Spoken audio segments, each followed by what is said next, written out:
suñ liggéey pour Gambia pour soo gisee ñu nekk di def lii xam nga lii ku ko gis dañu xam ne dafa rafet ba making Gambia tamit la dañu war a ñun tamit ñun ndaw yi liggéey ñu jàppale ñu tamit ak képp ku munti doon comme yaa ngi try di liggéey rek. fii si biir réewi Gambia amuñ lenn lu dul ñun ñu fi ne suñ xalaat ak suñ gis-gis asalaamualeykum mbokk yi ñuy safoo dañu seetaan saa su ne fii si Teledal TV maa ngi leen di nuyu si seen tur ak seen sant maa ngi tudd Adama Demba maa leen fi nekkal tey si suñ beneen programme yi baati askan bi tey nag si suñ biir programme dañ génn si pour waxtaanee li nga xamante ne naka la Gambien si gisee tourisme bi ak culture si biir réewi Gambia naka la ko gaay gisee. I have come here as a tourist in 2019. And professionally, I'm a medical professional at the moment.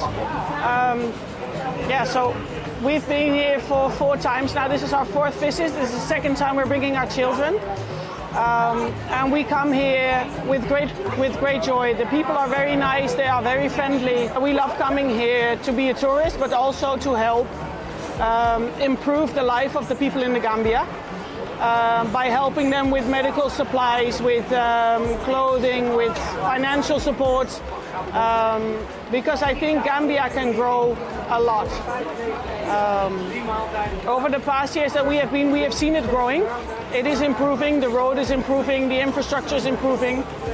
Gambian tourism is nice. Nice na. Why jamono yung tourism mo na fayaho mo. Tourism ba nego ninyo Gambia. Foog ñu defar suñ tourisme bi foo sam nga ñu mën a attract tourisme yi understand nga mun leen a wane ñun lii mooy suñ culture ñu jox leen lu nga xam ne mooy real thing bi understand nga fa may ni ñu jox leen real culture bi wan leen culture bi di leen yóbbu si place yi understand nga so noonu la man daal noonu laa ko gisee daal léegi-léegi nga capuloo kanti ñun ndaw yëpp ñu ngi leen tëj because of ñu ne dañ war a fay understand nga season su ma ubbi rek dañ dee di stop kanti ñun ndaw yi ñu ne pour ñoom ñëpp ñu fay understand te ñii dañ dee foraatu rek understand tourisme bi daal dafa yaaxu yaxeet dafa yaaxu yaxeet ba pare xam nga tamit comme doo dee xam daal ba pare comme tubaab yi fi dee ñëw ba pare ñëpp tricot bi dañ xam fii understand dañ oba xam Gambia understand so doo dee tourisme bi foo ak léegi dafa ute doo dee mun a def loo bugg si gars yi understand so man noonu laa ko gisee daal. I think it's really good. I think I've just got here at the end of rainy season, so I think it's just starting to pick up now. But even when it's not in season, it's still lovely. Everybody's lovely, like everybody. All you get is love everywhere you go. I definitely recommend coming to Gambia, and it's cheap as chips. You can get everywhere for like a couple of pounds, and and cheap beer, cheap drinks. You can't really ask for much more than that, you know what I mean? I see the culture very nice. Everyone's so friendly. It's very cheap to come over here for a holiday. You can't beat the weather. Gonna go back with a very nice tan. And just enjoy my cocktail. Man moom ni ma ko gisee dafa boring time bi dafa overlap boring. ba pare tamit mooy loolu daal xaw ma sax naka laa koy mën a waxee métti na parce que ñu bëri en suma saar gi bu ñu gisee ñu ngi taxaw si kaw tali bi di jaay dañu dee xeeb pour nit ñu gisee ni ñu nekk di jaay fekk nit moom bu ko dee gis nga xeeb ko parce que nit ku nekk ak métier lam am sakantuma ñun ñu def craft work yi ni dañu overla war a mën a jàppale parce que ñun Gambie fii lañ nekk so ñun Gambie lañ am suñ liggéey yëpp pour Gambie pour soo gisee ñu nekk di def lii xam nga lii ku ko gis dañu xam ne dafa rafet ba making Gambia tamit la dañu war a ñun tamit ñun ndaw yi liggéey ñu jàppale ñu tamit ak képp ku munti doon comme yaa ngi try di liggéey rek nekkuloo di toog comme sa morom yi ñuy def wala di génn di dem doxantu di uti leneen ak leneen loolu amul njëriñ ñun jigéen ñi laa nekk di waxal comme nañ try ñu liggéeyal suñ boppa parce que léegi jamono ji dafa yaaxu góor yi léegi kuñ gis ne comme yaa ngi taxawaalu di ñëw Sénégambia di solo ba mu rafet di ñëw fii nii di taxawaalu daal amul njëriñ dañuy jël advantage si yow te loolu baaxul si ñun jigéen ñi ñoo war a jàppale suñ boppa no matter what nañ try ñu liggéeyal suñ boppa. According to Gambia right now zéro nekkut di dox parce que ñi ci dee liggéey ñëpp ñi ngay complain na sanga ba tourist bi léegi dañ jël another country di fa dem léegi less than Gambia parce que dañ ko yaaxa so ñi nga xamante ne ñoo nekk si kaw muy nguur ñoom ñoo am pour joxe good communication tourism bi xam ne Gambia it is a good place a very nice country mun nañ fi ñoo xam fi lu bari gis fi lu bari jaay Gambia si beneen boor mais not bu nekkee si internet bi di wax loo xamante ne si nii dafa delloo suñu réew bi ginnaaw loolu is not right tourisme boo xamante ne da nga bëgg a ñëw Gambia soo dégloo loolu noonu sax sa xel du dal pour nga ñëw Gambia nit ku nekk da nga war a support sa dëkk understand nga jàppale sa dëkk parce que amuñ lu dul Gambia lañ am that is why waaye not nga jël Gambia yaaxa ko understand nga di wax loo xamante ne si it is bad tubaab yi bala ñoo ñëw dañ dee xool lan moo xew Gambia dañ dee dugg si internet bi fu nekk ñu xool search understand nga xam what's going on about it so moo tax every day gars yi dañ ko war di rafetal that is why ban mbokk yi ñoo leen ko déggandoor lii lañ leen amaloon tey si suñ programme yi baati askan bi di leen dig daje ba beneen yoon si beneen programme waaye loolu ne def rek moo nekk da ngeen di toppa si suñ social media accounts yi lu ko mel ni Facebook TikTok Twitter ak YouTube jërë ngeen jëf mbokk yi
His Excellency President Adama Barrow dalal na nag commission bi nga xam ne nag ñoom la ñu sas pour ñu saytu bunti liggéeykaay yu nekk ci roon nguur gi di state owned enterprise ñoom nag gannaaw boo xam ne nag def nañu seeni liggéey ci atum 2025 jébal nañu téere boo xamante ne nag moo dal di xaatim li nga xam ne moom mooy seeni gis-gis commission bi ci seeni biir liggéey wane nañ ne nag bunti liggéeykaay luñ daan ñàkk ci lii di dépasse wàññeeku na bu ñu ko doon xayma lu tollu ci $1 billion commission bi tamit wane nañ ne lii di nguur gi dépasse bi nga xam ne dañu koy dugal pour nag dal di dooleel li nga xam ne nag mooy bunti ndunda gi ak li wàllum lii di courant bi ba ci kaaraange bu doy loolu weestu na $2 billion te ndimbal boobu nag bokk na ci ñu ci njëriñu ñooy National Food Security Processing and Marketing Corporation NAWEC ak yeneen bunti liggéeykaay président Barrow ba muy indi tontu nag gërëm na bu baax liggéey bu xarañ bi nga xam ne moom la commission bi def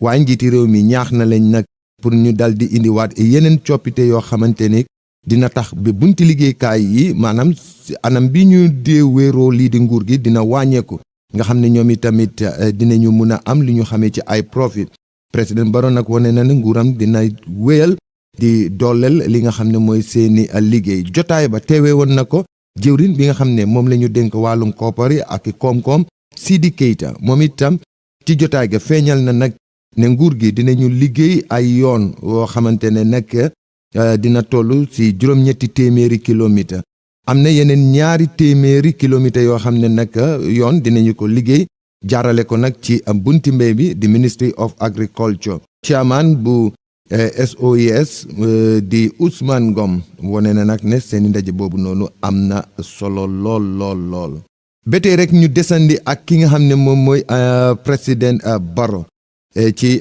beneen jotaay moom it dalaloon na nag tànneef yi nga xam ne ñoo bàyyi ko ci bunti nguur gi nga xam ne nag ñoom ñooy saytu li nga xam ne mooy suuf si mbiri diine gi foofu ca State House waxtaan bi nag mu ngi jëmee ci ay tëralin yoo xamante yi nag moom la ñu dal di bugg a samp moom mooy projet ki defar ay dëkkuwaay ñu xamee ko ci Housing Estate Initiative projet bi nag maanaam dinañu ko bëgg a dooree fi nga xam ne mooy ca suufi West Coast Region te jubluwaay bi rek mooy fexe daal bi askan bi mun a am ay dëkkuwaay yu baax ay dëkkuwaay yoo xamante it nag seeni poos dina ko mun a antan lii yëpp mu ngi dëppoo ak yi tamit yooni yokkute bi nga xam ne moom la nguur gi dal di rëdd di National Development Plan président Barrow ci tontoom moom it rafetlu na bu baax jéego googu waaye nag ñaax na leen ne daal ne ñu fexe sàmm bépp sarta boo xamante ne nag moo ëmba anam bi nga xam ne noonu la nguur gi di dépassé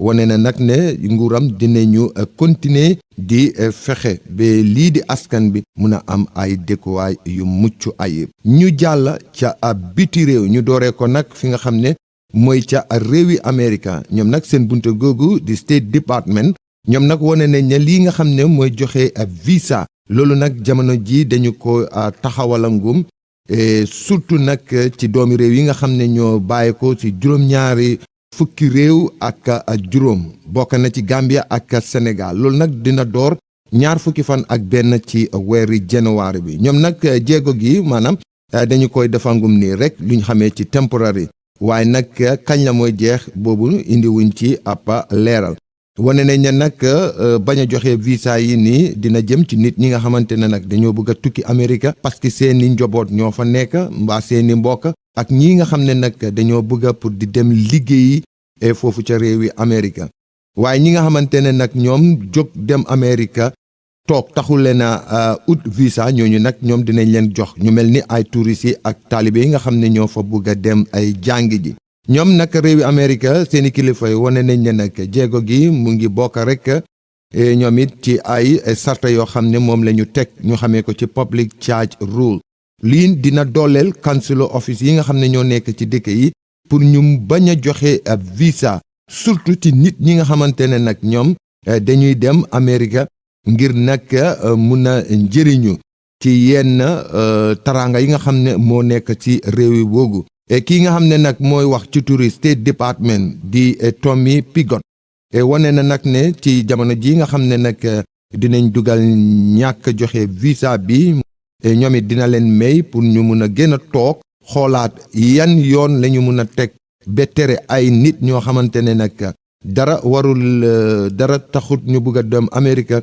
lu dul pour am foofu lii nga xam ne mooy dund bu rafet bokk na ci réew yi nga xam ne nag ñoom it seeni doomi réew yi duñ leen teel a jox visa bokk na ci ca réewi Afrique yi Latin America Middle East mooy ca réewi naar yi bokk na ci ni dëkk yu mel ni Ghana Nigeria Sierra Leone Brazil Colombia Egypt Haiti Somalia ak fi nga xam ne mooy ca Russia ñu daaneele ko ak duga fi nga xam ne nag mooy ca fii di boti gànnaari réewi Libya fii ñu xamee ci Ajdabiya nag dañoo dem fekk nag ab bàmmeel boo xam ne nag liñ fa suul toll na ci li nga xam ne nag moom mooy ñaar fukki nit ak benn ñu nekk nag ay dawlaaxu ñu xamee leen ci migrants ñoom police yi nag dañoo demoon ci benn tool boobu noonu nag dañoo njortoon ne ñi nga xam ne ñoom ñooy jël nit ñi di leen jaarale ci suuf ñu xamee leen ci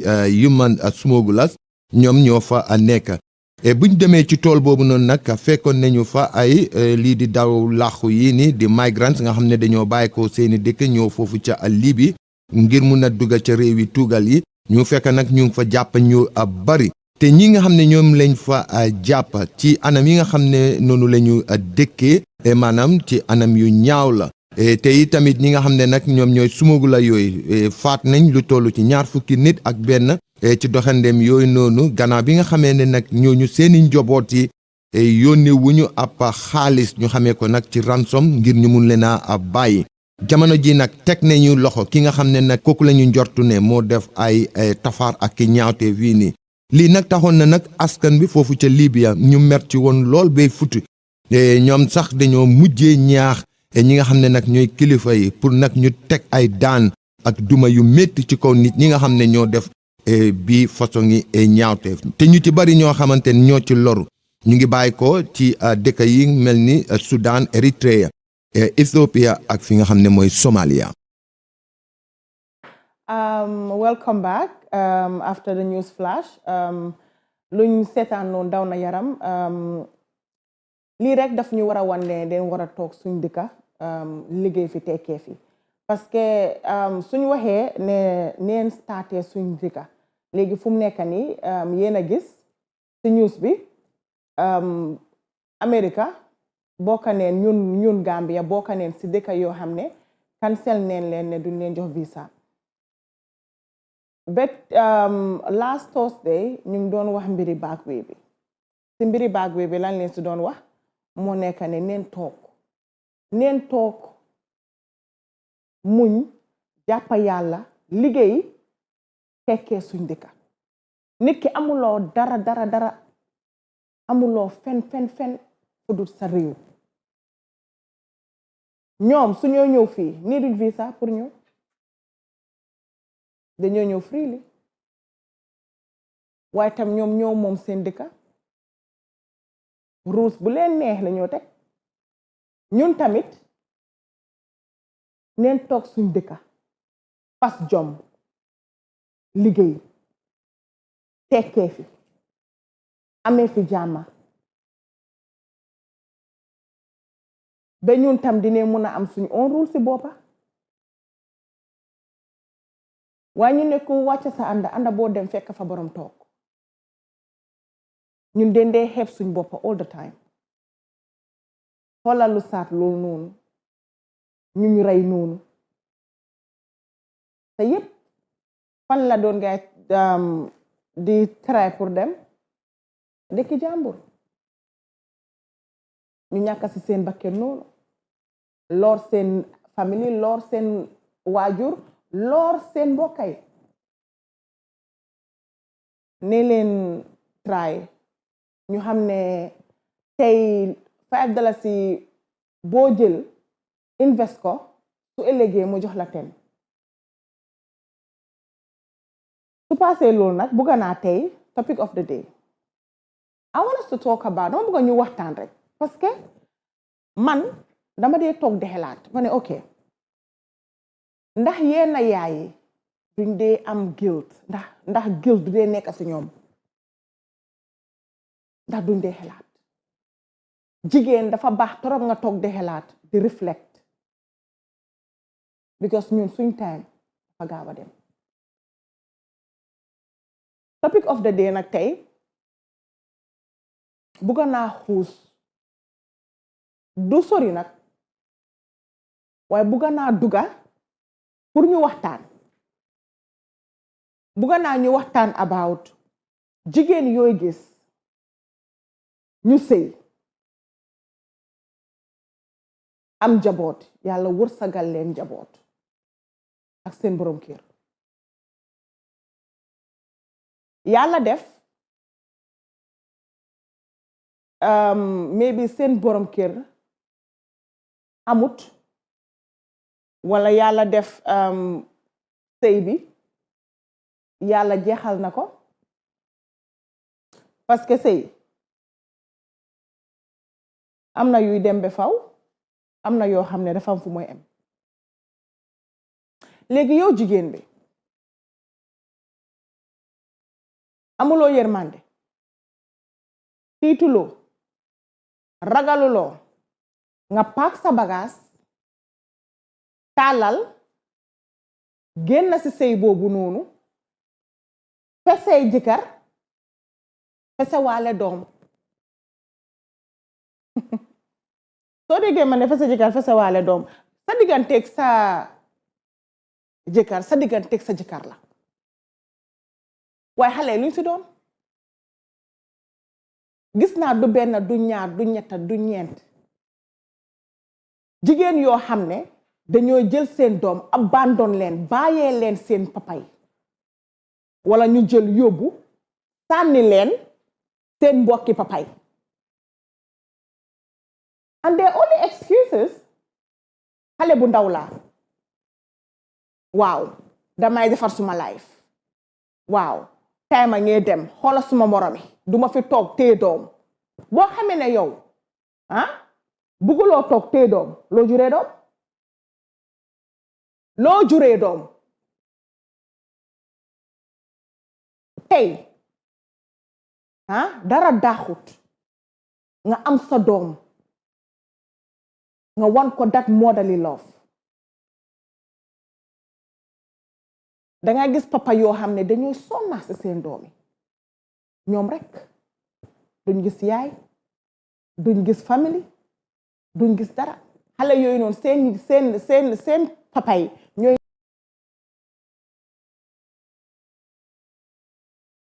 yaay ñooy nekk seen papa ñooy nekk seen lépp te xale boo gis tey nit na motherly love dafa nekk love boo xam ne you cannot compare it when it comes to fatherly love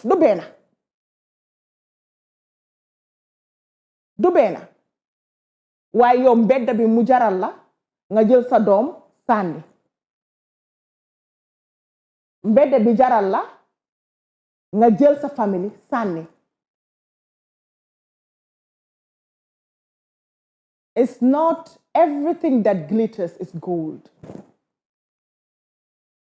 mbedda booy toppa noonu naan suma moroom ñu ngi may raw suma lii ñu ngi may raw suma lii ñu ngi may raw xoolal nu ma mel xoolal léegi kenn dama war a nuru nit demal mbedd bi moom mu ngi fa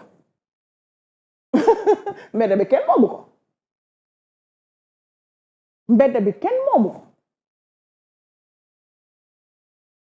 nit ki tey sooy daw loo mun daw bu yàggee di nga sonna taxaw take a break boobu noonu ñaanal yàlla bés boo koy teg mu nekk bés boo xam ne di nga am koo xam ne moo lay jox ndox te ñu bari dañ dee fàtte ne 99% of the time ku lay jox ndox dafay nekk sa doom man pattern bu gaay start léegi understand atuma ko xale jigéen ñi like si boppam pattern buy start understand atuma ko sànni doom man growing up lu ma ko xamee woon moo nekk ne sa papa moo lay abandon bàyyi la sa yaay dem waaye léegi it's the other way around generation don't change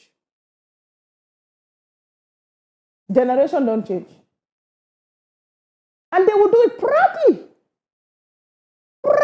leen koy defee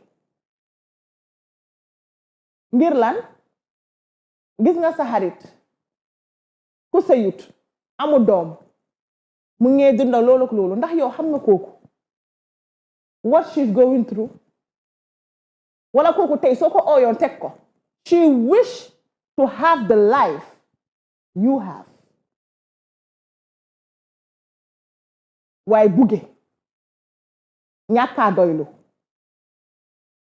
mooy tax nga ne non pour man kay non xoolal nu ma mel xoolal nu ma làppe xoolal lu ma lii man xale du ma rey nga jël sànni ëllëgati si biir xale boo su ñëwee ba mag xale duy fàtte de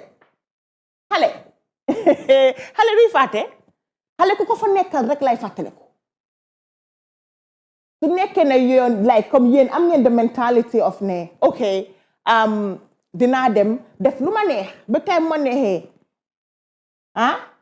diw sàngam jëlama suma doom yaral ma ko ba mbaax ma ñëw ne ko may sa yaay xale léegi duñ dee fàtte du mi doyu rek noonu leen sànnee noonu leen lay sànnee te doo am fit dem fenn taxaw ne leen waxal ak moom yaayam laa parce que boo time bu mu la nii doon pour nga nekk yaayam nekkuloo woon yaayam yaa ngi woon Sénégal bi wala time boobu yaa ngi try to feel like okay li mu may raw xaaral ma daw balaa muy jeex looy daw bi fakkatal su nekkee ne kay yow sëy nga you don't want anymore paak nga sa baag paagaaleel sa doom baagam yóbbu xale neex naa yore wan ko dat motherly love yaral ko sa boppa looy munti def yaa xam su tëddee nelaw nga dem def ko but léegi dangay gis comme xale yoo xam ne am na góor yoo xam ne they going through a lot doom daal soo xamee ne yow mënuloo you can't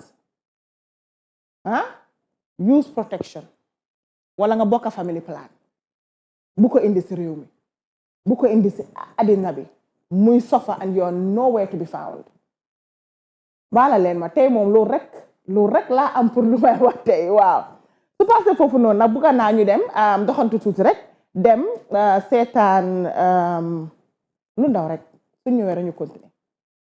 feebari xel doon na li nga xamante ne doy na waar lool ndax dalee tàggalee ak sa sago li ci gën a bari nag askan bi même say mbokk dañ lay beddi Aju Jacob Njaay bokk na si ñi nga xamante ne musoon nañoo am feebari xel wax nañu yan jéego la jëloon ba tey yàlla musal ko.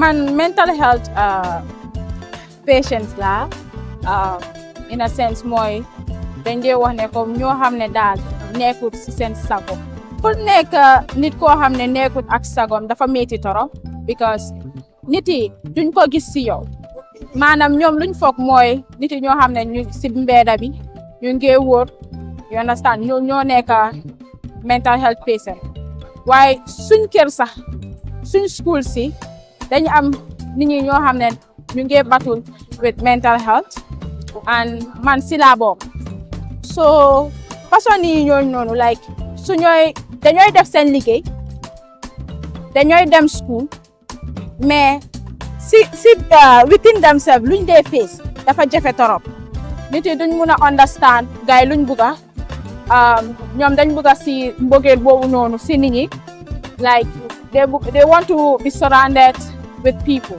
yes so sometimes da ngay nekk si kër bi for 1 week sa doo génn like doo bugga lekka doo bugga wax ak kenn maybe nit yi ñu ñëw like you will easily be irritated wow which is a challenge xam nga nit doo wax ne lii moo tax ma overcome lii but one thing I will say is if you have people soo amee nit ñi ñoo xam ne dañ la bëgg a jàppale ak yow sa boppa nga nangu ne man lii laa am you understand and you accept it then yeah you will overcome it because I feel like comme nga nangu ne lii laa am is a healing so man message bu ma am pour share on mental health is nit ñi ñu jox leen that space that they need you understand gars ñu support leen love leen like value them you understand they need that man suma booba soo gisee maa ngi wax every time love because loolu lañ soxla si nit ñi and bu leen overlook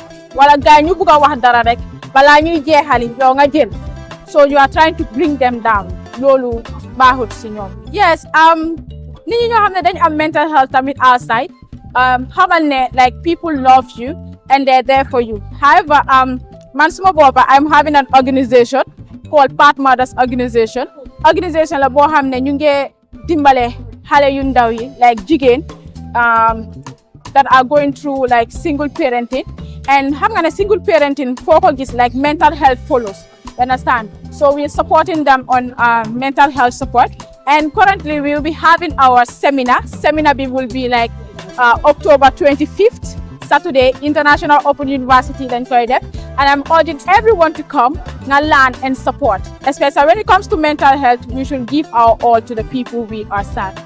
Thank you.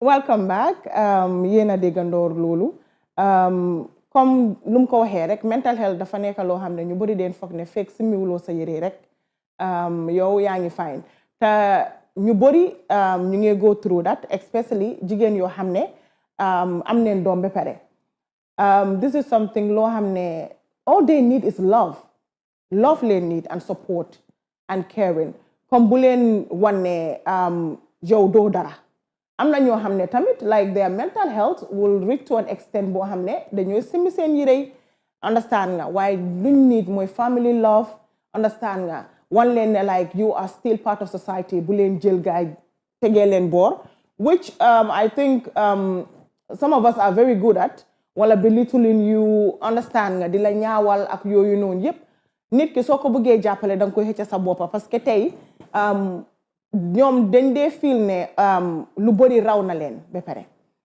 am na ñu bëri like dañooy toog ba feel ne lu bëri raw na leen te loolu lan mooy indiwaat seen xel back mooy the love the support and the respect as well respect bi parce que tey nit ki soo ko respecté doo ko altu nit ki soo ko respecté doo ko tuutil soo loolu rek laa bëggoon a yokk si loolu noonu su jógee foofu noonu nag ñu dem nag si sama favorite la last weekend xam nga ne man last weekend laa bëgg man last weekend laa wóor man dama bëgg last weekend laay wóor neen dem xalal ñu wan leen luñ leen amal seen last weekend bi su ñëwee rek ñu continuer. Abdoulaye Atta Gueye borom dëkk bi mu ngi juddu 13 September 1991. Abdoulaye Atta Gueye nag Gambian hip hop afro dancehall ak mbalax artist ñu gën koo xamee nag di blend different genre of music. 30th December génnoon album bu ñuy ooyee borom dëkk bi Saate Tio 14 tracks moo fa nekk muy tracks yi nga xam ne feature na fa Gambian artist yu bari mu wéy fa ay woy yu am solo lu su mel ni Pain borom dëkk bi mu lancoon album bi nag GCC ay ground di Trade Fair ground mu def fa spectacle bu garaaw def ko nag live band Gambian si nag uyu ko muy album bi nga xam ne kenn du ko fàtte si history Gambian music.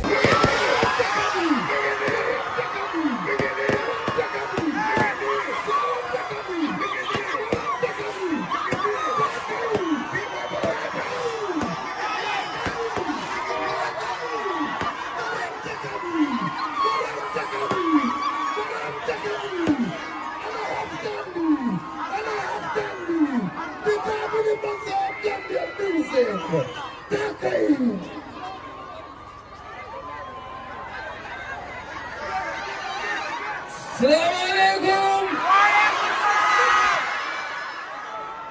Then wish Happy New Year's in advance. But anyhow, let's do the national anthem.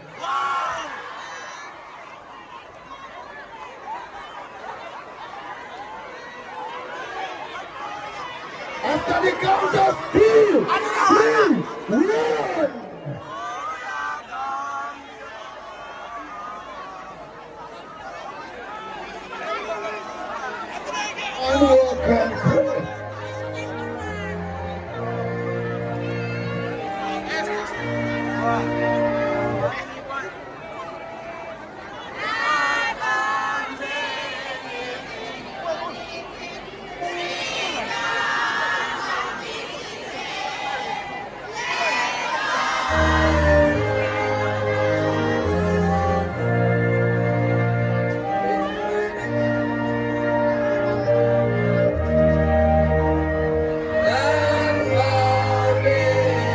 mu def fi jaroole bu rëy bés boobu noonu bési Tuesday bi nga xam ne Wednesday ñëpp a ngi war a dem liggéey waaye nag lu tax mu ne moom mu launch album bi Tuesday mooy ne moom mooy borom dëkk bi the president of Gambian music lii moo tax mu launch album bi Tuesday parce que mu ne président bi dafay liggéey Tuesday waaye du liggéey weekend lii moo warool mu jël albumam bi def ko bési Tuesday di talaata muy bés bi nga xam ne kenn du ko fàtte si history Gambian music mu fees tepp ticketam yi nag jeex ñaari fan balaa event bi muy li nga xam ne den ko binda si history bukki Gambian music Abdoulaye Atta Gueye si ambiance si entertainment amu fi maas te amu fi mappandoor ndaanaan la te gëm na lu mooy def Odile Hunting Group ñu ngi ko form 1966 Odile Hunting Society nag traditional group la bi nga xam ne mun si biir réewi Gambia groupe bi nga xam ne dañ ko associate ak tribe bi Akuy ñi nga xam ne dañ am seen cosaan si Yoruba clan bàyyee ko Nigeria groupe bi nag traditional hunters leen ñi nga xam ne ñu leen jàngal mbiri herbal kios ak technique hunting te hunting groupe bi nag time yi nga xam ne time boobu leen dee génn mooy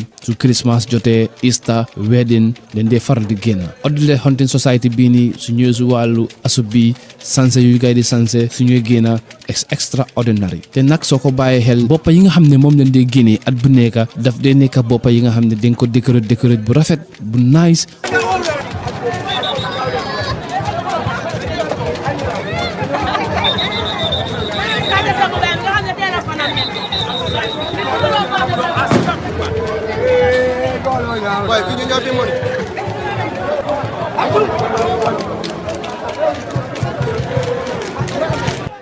Hunting nag si Akuy la bàyyeekoo ñoo ko andi fi nga xam ne mooy Banjul waaye it nag tey Hunting nekk na display bi nga xam ne tey Gambia ñëpp a ko bugga samedi nag bu passé bii ñun doon celebrate li nga xam ne mooy seen 60 years anniversary Odile Hunting Society bi nag mu ngi bàyyeekoo si Akuy ñoo ko andi biir Banjul Hunting lu bari den foog ne ambiance kese moo si nekk waaye Hunting dafa am means yi nga xam ne da nga gis yeenay da nga am doom nga yóbbu ko si gaay ñu am ay means yi nga xam ne dañ la koy defal pour aar li nga xam ne mooy sa doom parce que boppi Hunting bi nekkut ne foxla wala nekkut ne da nga ko gis nii rek nga ne lii Hunting kese la Hunting dafa am ay means te means yi nga xam ne dafa bokk si aada ak cosaan kon nag Hunting bi war nga di ko seetaan egere war nga di fa dem pour xam lan mooy meaning hunting ak lan mooy njëriñu hunting. Welcome back. Gis ngeen lu moto man ma bëgg last weekend soo dul génna yow toogal rek bul génna bul dem fen ñun ne la indil yëpp fii last weekend lii la ñun dañoo dem xoolal indil leen lu xew si weekend bi yu rëy yu mag yi yoo xam yu ndaw yi de yu mag yi non waaye di wax xoolal congratulations to attack borom dëkk bi tabarakallah masha Allah non ku mun ak kuy munantu du benn wax na dëgg nag mooy borom dëkk bi tey bu ko neexee la mooy def show te dafay fees step di ko wish all the best di ko wax ne non masha Allah yow moom mooy loolu si kaw si kanam rek ba pare tamit di wax ne at the end of the day Gambian music dafa nekk loo xam ne comme waaw nu ma gisee comme nit di ko support te artistes yi daf ma kontaan loo because time boobu noonu lii amutoon waaye léegi da ngay gis ne comme seen shows yëpp daf dee sold out te loolu mooy yóbbu artistes yi tey dañoo spend a lot si studio dañoo spend a lot si music video seen outfits yi ñëwagut place yi ñooy shooté ñëwagut so like they actually put lots of work in it nekkul ne comme music video yooyu gis nii dañoo dem benn place rek shoot ko half of them like location dañooy fay moto yi dañooy fay understand nga dañooy fay lu nekka so at the end of the day nag suñ ootee tamit xoolal ngeen jóg ngeen xam ne xoolal doomi Gambia leen tey dalasi boo jël nga jëndee ko sa ticket tey Gambia fii la mooy toog kenn waxut ne tamit su yeneen artistes yi jógee in another country you don't support them but then support your own ñun Gambia leen am ñun Gambia la ñooy xoolal dooree suñ dina fuñ munti nekka Gambia la ñooy ekkatee suñ mbaga tamit so pour loolu noonu support leen artistes because they are doing wonders te time boobu noonu da ngay gis artiste boo xam ne def na show you can count the people waaye tamit bugga naa wax leen ay tamit bu leen dee tànn si yan artiste ñoo dem seen show ak yan artiste ngeen du dem seen show because at the end of the day yëpp benn Gambia bi la yëpp benn artiste bi la waaw kenn waxut ne comme doo am sa favorite but at the end of the day comme when you are support everybody suñ paree si loolu nag ñu dem si hunting man dama bëgg a waa Banjul parce que hunting suma yaay daf ñu daan wax mene comme ñoom seen time xale depuis boobu noonu la ñuy jël lii as something important to them te léegi nga gis the people will come all the way from other countries understand nga December bu nekk you will see people come in understand nga ñëw just to witness history so da ngay gis ne comme history boo xam ne la yàgg na fi and is beautiful na they were celebrating their 60 years of existence so su passé foofu noonu nag bëgg naa ñu dem seetaan Sidike music video boobu noonu su ñëwee rek ñu continuer ak takusaan Noni barinen purta barinendo Nedi jahase con qui marine Tolu bijane cosa de la bandero Muna mosa fo ala e kasume Alimbar Alba no mama longa mene kebare Alimbar Yinka fami nene buka kebute Alimbar Ika speso di la bare buka bugije Alimbar Katuka hitolu momo eka foko finkinte Alimbar Alba no mama longa mene kebare Alimbar Yinka fami nene buka kebute Alimbar Ika speso di la bare buka bugije Alimbar Katuka hitolu momo eka foko finkinte Noni barinen purta barinendo Dedi jahase con qui marine Tolu bijane cosa de la bandero Muna mosa fo ala e kasume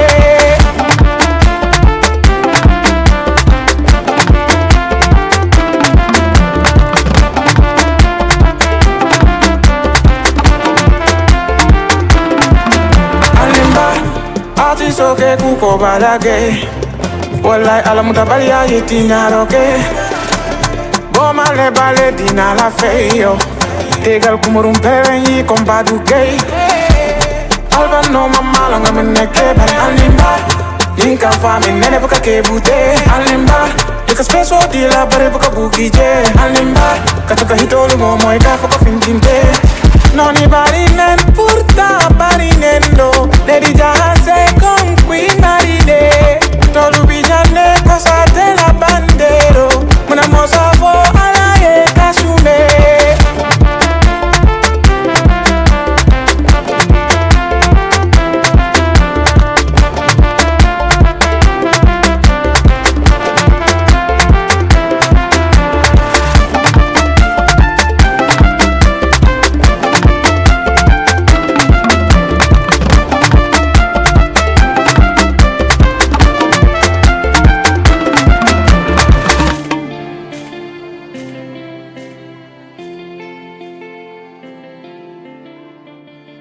loolu neex na waaye man acidique laay wóor no xale bi xolal laf cat xale bi yaa mun non kii moo mun acidique comme vidéo bu mu génne song bu mu génne rek nga ne bii moo daxabele moom tamit dégg naa eventam baa ngee ñëw ñu koy wish all the best good luck yow tamit xolal 1 week sa balaa event bi yal na sa ticket yëpp jeex Gambia nii la xolal pousse leen rek billions dafa war a génn si because we have it, we are Gambians, we are rich people we are rich de baax na daal su ñu ngi si music video bu neex boobu noonu ñu dem si sports updates bugga naa tamit understand nga wax congratulations si suñu néebo yi Sénégal dem leen final tabarakallah mashallah di leen ñaanal ngeen win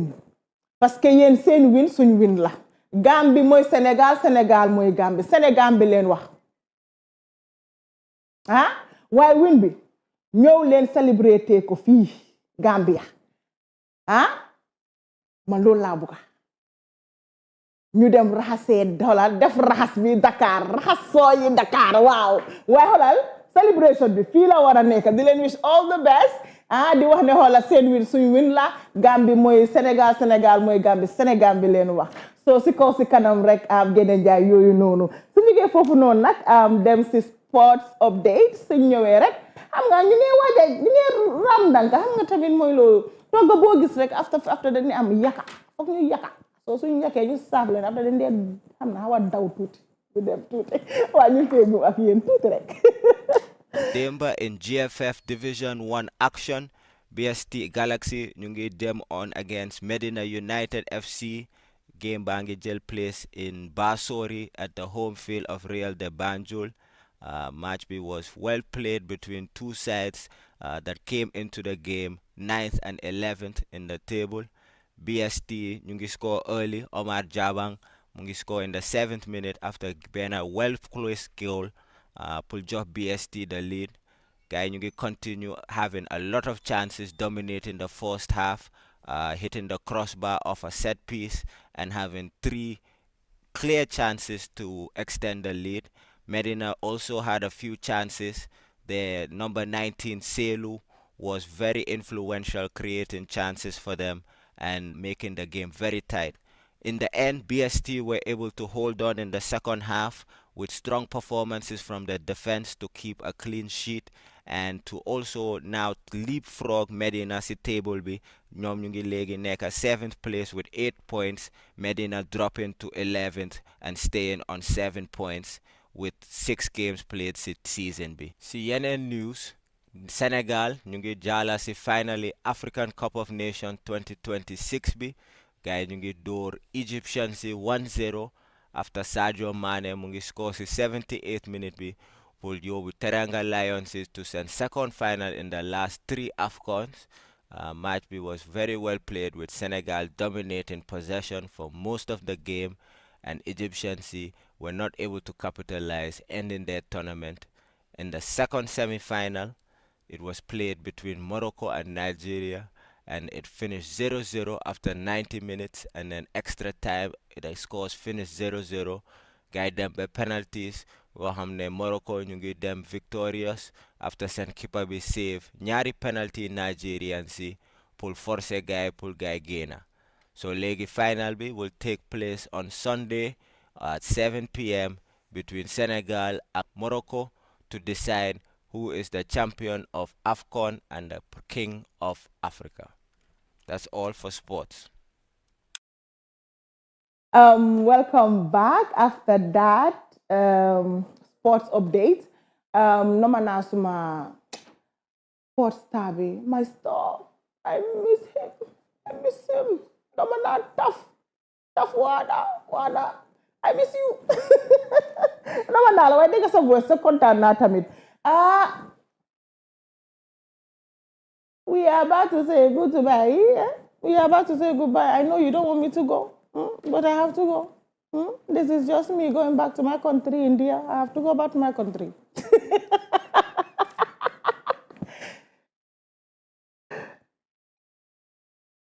And I had, because I want to go back to my country. The main reason why I want to go back to my country is because I heard that Gambia now, we have Dubai in Gambia. If we have Dubai in Gambia, we can have India in Gambia, and that is why I want to go back to my country before they bring my country to my country. You understand what I mean? That's the only reason why I'm saying that. We are about to close, and I have to go and see the Dubai. I heard that the airport is at turntable. That is where the airport is. Way boy. You never put food boy Dubai.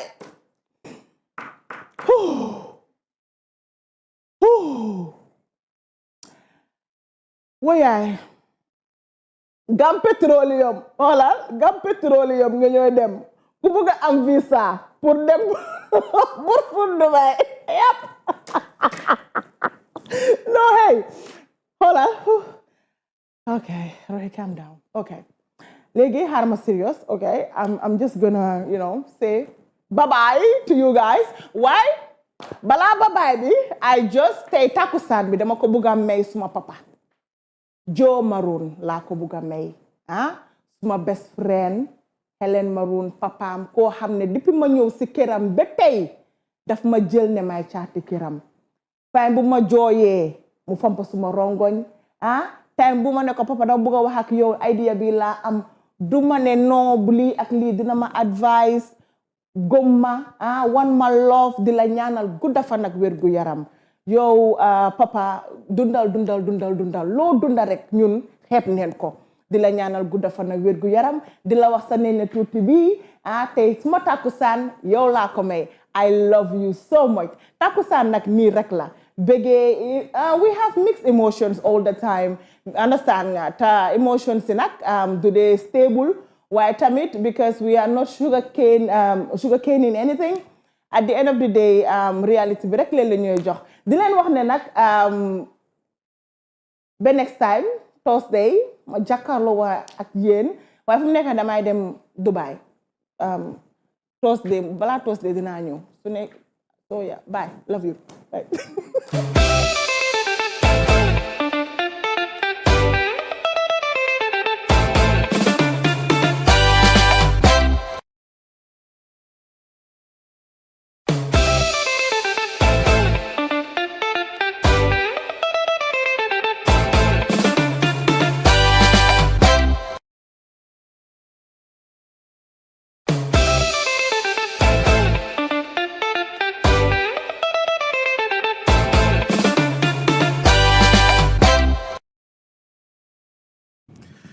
Thank you very much, viewers, and remind them that we are back on another week of The Fix at Teledal, and today we have in the studio two gentlemen quite well known in the country, quite well known on the political platform of this country, and the topic for this Friday today is actually justice, politics, and the law, and basically asking where do we draw the line.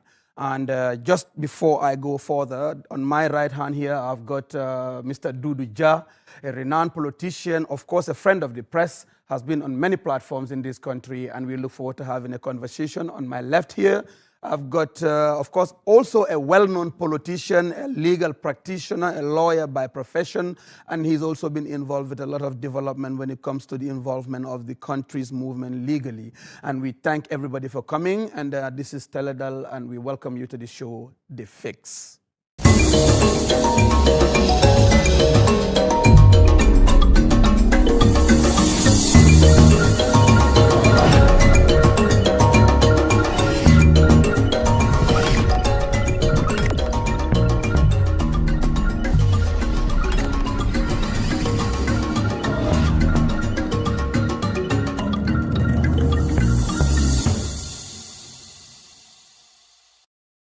Thank you very much, viewers. We are back at Teledal, our weekly Friday shows that we have here, and we talk about solutions of issues that happens in the country.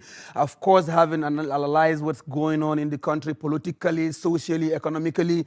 And like I said earlier on my presentation of who my guests are tonight, I'll start with lawyer Lamin J. Dabo. Mr. Dabo, you are welcome to the show. This probably was your first time to come to the show, The Fixed, and we would like to hear you first and foremost what are your expectations of the show today, knowing that the topic is the law, politics, of course, justice basically, and where do we draw the line as Gambians. And once again, you are welcome to The Fix.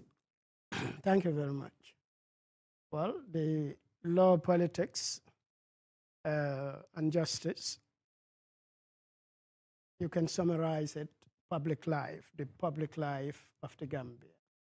So obviously, it's a very important topic, and we can come at it from different angles. But basically, at the heart of it all would be the issue of justice. Law and politics are part of it, but how do we ensure that we have a just society in the Gambia? So that's very important. Yeah. Thank you very much, Mr. Dabo. The same question would apply to you, Mr. Duduja. Of course, I've been following, and many of my colleagues have been following some of the things that have been happening in the country, looking at the topic being basically the principles surrounding the political framework, law and justice. Where do you see us? Thank you for having me on the show. Again, an honor, pleasure to share another platform with lawyer Lamin J. Dabo. Topics are interesting. I definitely feel at home at Teledal. The professionalism that I've seen that Teledal it's into, it's superb, I would say. Looking into these topics, I think it's worth discussing as far as the country is concerned. When you talk about politics, it's everyday life in this country. Partisan politics could be periodical, but politics in general is everyday life. Justice, it's touching lives of people, especially of recent events, too many happenings. And people feel so much entitled as far as justice is concerned. So it's equally important to discuss that. When we talk about our laws, it's been years now. New constitution, old constitution, what governs us, what fits the people, what do the people want. So definitely all the topics are very, very, very important. Where do we draw the line? Maybe before the end of the show, we'll see. Thank you very much, Mr. Ja. Basically, Mr. Dabo, we've seen your movements. Of course, I've always believed that people do things for reasons, and we would like to hear a little bit of some of the reasons why you moved out to a point that you have considered yourself no more a member of the UDP. Can you run us through that trail a little bit? Well, I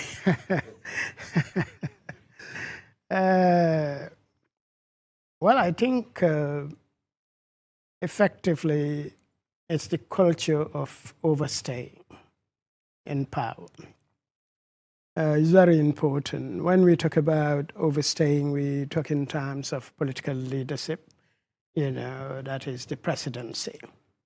But obviously, political leaders or political party leaders staying as leaders of their parties for decades is something that needs to be looked at. Yes, you cannot do the same thing every time and expect different results. So you reach a point where you decide whether you want to be part of a system like that. If at the national level you are advocating something different from what you are advocating within your party, then it is very difficult to deal with that conundrum. Partisanship can exist between parties, but it can exist within parties as well. Those who are pro-leader, whatever you do, they are happy with it. Those who think the space should be open for everybody. So that is important. I believe the space should be open. I mean, I lived in the United States and the UK. I've not seen any political leader, whether you are the president of the United States with your party in office, or the Prime Minister of the United Kingdom with your party in office, it is very rare for them to go beyond 3 terms. If you lose the elections, you may get a chance. That is a may. If you lose it again, you will go. The leadership would change. We say we are a democratic people, a democratic country, but we don't want to practice that democracy within our political parties. I don't understand. Well, I understand why you said that, because it depicts the information that majority of us are seeing as Hussein Odabo, who's actually overstayed in that position as carrying the mantle of the leadership of the party for several years. Do you agree with him? But the question I would rather ask you, not to only say whether you agree with him, is one point in time, we've seen a lot of movement happening within the APRC. Now, at one point, we even thought some members of the APRC have tried to come up with that clique that's surrounding Talib Bensouda. Today, we are hearing Talib forming up a movement, let alone trying to work on establishing a party. Now, do you agree with him in the sense that, do you think, Talib has just broken UDP? Well, firstly, I would agree with what he says. When we talk about democracy, it comes with responsibility. It just cannot be theoretical, what we have on paper, we sugarcoat. What we have in the Gambia with some political parties, or even most of them, is more of cultism than democracy. Yes, there's no internal democracy. Cultism? Yes. Interesting. From independence to date, most of the parties that still exist, you mentioned the name of the party, an individual is attached. Now, you talk about the Constitution, manifesto, the ideals, 10 points, 20 points, which means you can't definitely implement that or succeed in it without that individual. You try somebody else, it's not workable. So does the party believe in the individual or the concept that is established within the party, which is which? And in most cases, especially when young people want to try, they said you need to be patient, give it time. You know, life is never guaranteed for anybody. So you must grow older before you take up responsibilities politically. Is that what we're nurturing in this country? And looking into the influx of new political parties registering, emerging, one of the challenges is that people are not hopeful that if I join a certain party or a political party in this country, like transformation or reformation is a possibility. Not only the leadership, but the mindset needs to change. You go into election, you did not win. You need to reflect and look back. What has gone wrong? But you cannot bring the same cycle in every election period. It's still not workable. You still stick to that. Are you into democracy? Do you really believe in winning elections? We need to question that. Well, I will come back to you on that, yes. Because the party that you belong to had also had a leadership that was here for 30 years. Exactly. So, I'm speaking and you generally. still subscribe to that. Yes. Now, excuse me, Mr. Dabo, looking at what happened 30 years or 30-something years with the tenure of President Jawara, then we have Yaya Jammeh that came on board for 22 years. Now we're looking at Adama Barrow. Are we right? Are we wrong? What should we do to change the narratives or all the rhetorics that have been talked about politically? What are the steps that need to be taken to fix the issues that really is the burn of contention for this country?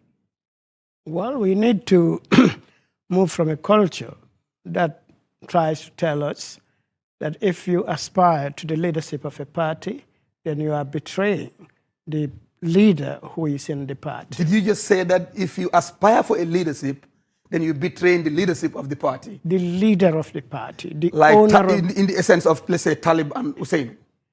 I would say in that context, that is one of the contexts. Okay, I understand. Also, during the time of Jawara, there were 2 camps. When Sadauda announced at Mansa Konko that he wanted to leave, you know, the camps were at war. Some said, no, what would be the PPP without you? What are we going to do? So that culture, like Dudu said, you know very well, Mr. Jano. I mean, there is nothing magical about this. It's so obvious. There is nothing that, you know, there is nobody in the country who does not know this. It's a problem. Right. And it's in all the political parties, right. Not one, all of them. All of them. Yeah. All of the political parties that are over 20 years have this problem. The leaders who were there 20 years ago are still there today. 25, 30 years ago are still there today. That is not the natural way to do politics. Now, my question would come back to you. Start thinking about it, because becoming a custodian of the law, a legal practitioner, somebody who's been in the courts back and forth, the laws are the problems. And because whoever is there is still been guided by the principle within the reins of the law of the land. So maybe you think like that, Dudu. Do you think the way the government is running, looking at all these allegations coming on board, everything that is being talked about, how do we set that aside, look at it professionally, and also move forward in putting this country at a pedestal that's for positivity and prosperity?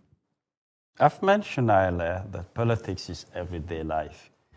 And one of the very first people who defined what politics is Aristotle. Said politics is the study of communities.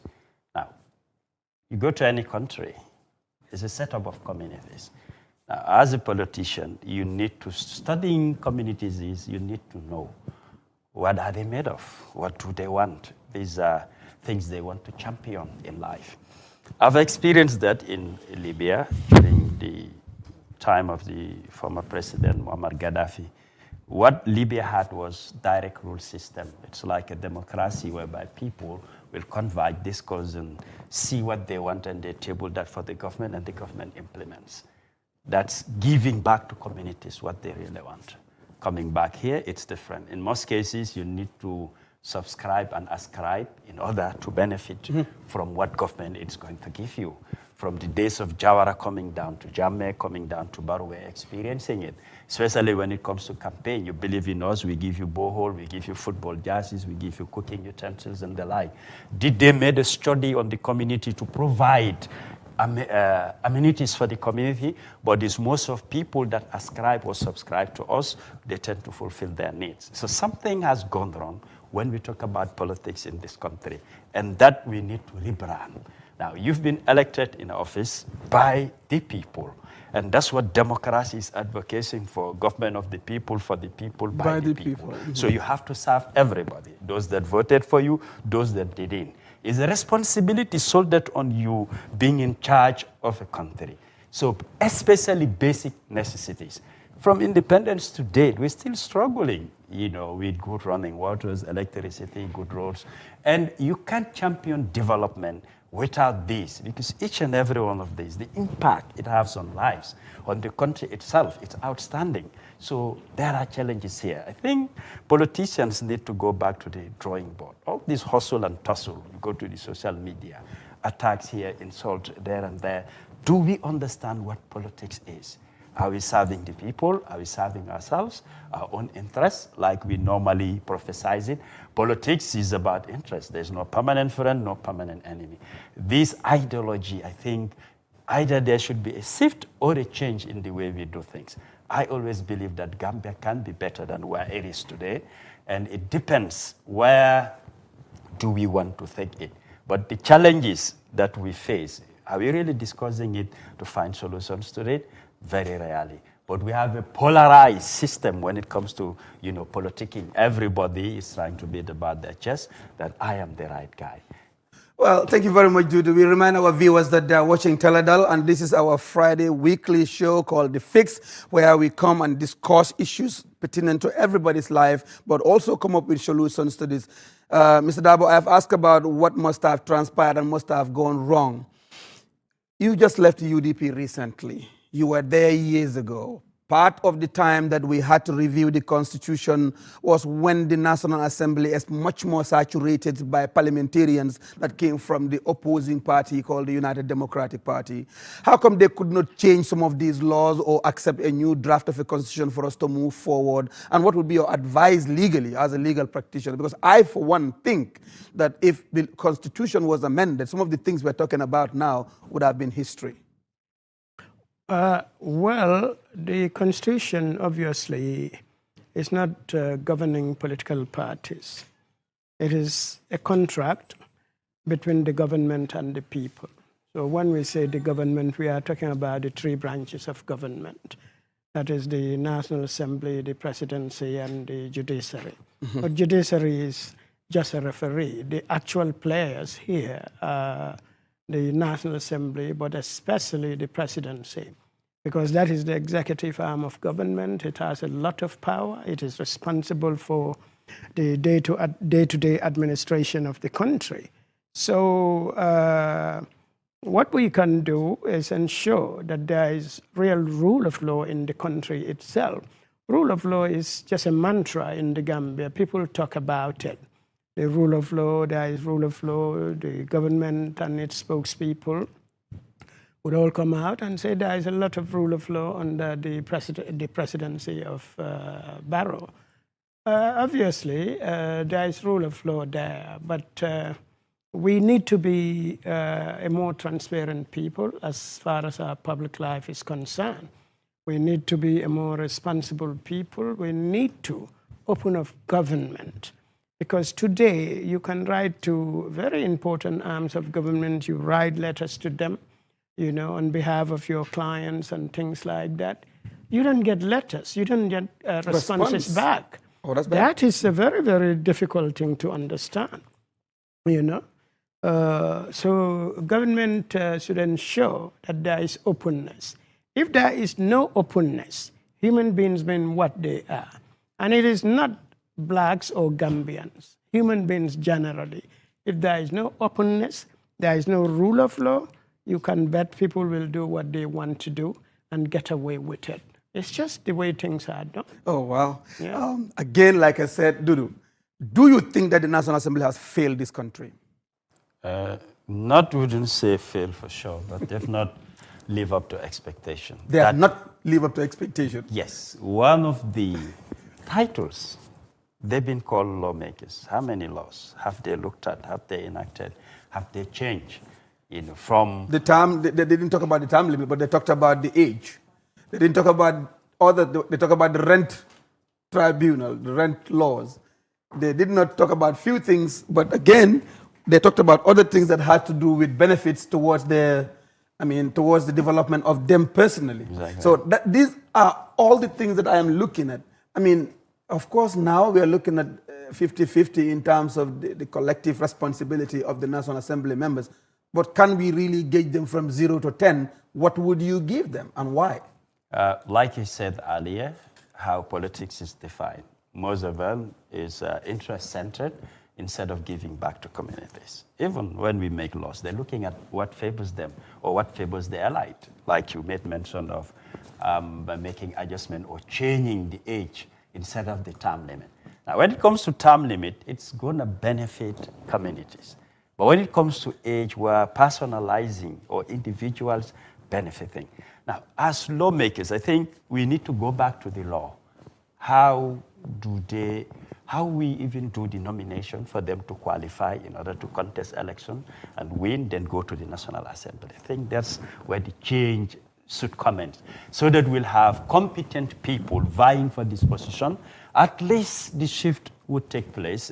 Would expect that people at Parliament would definitely be able to deliver at par. Making laws, it's not a child play.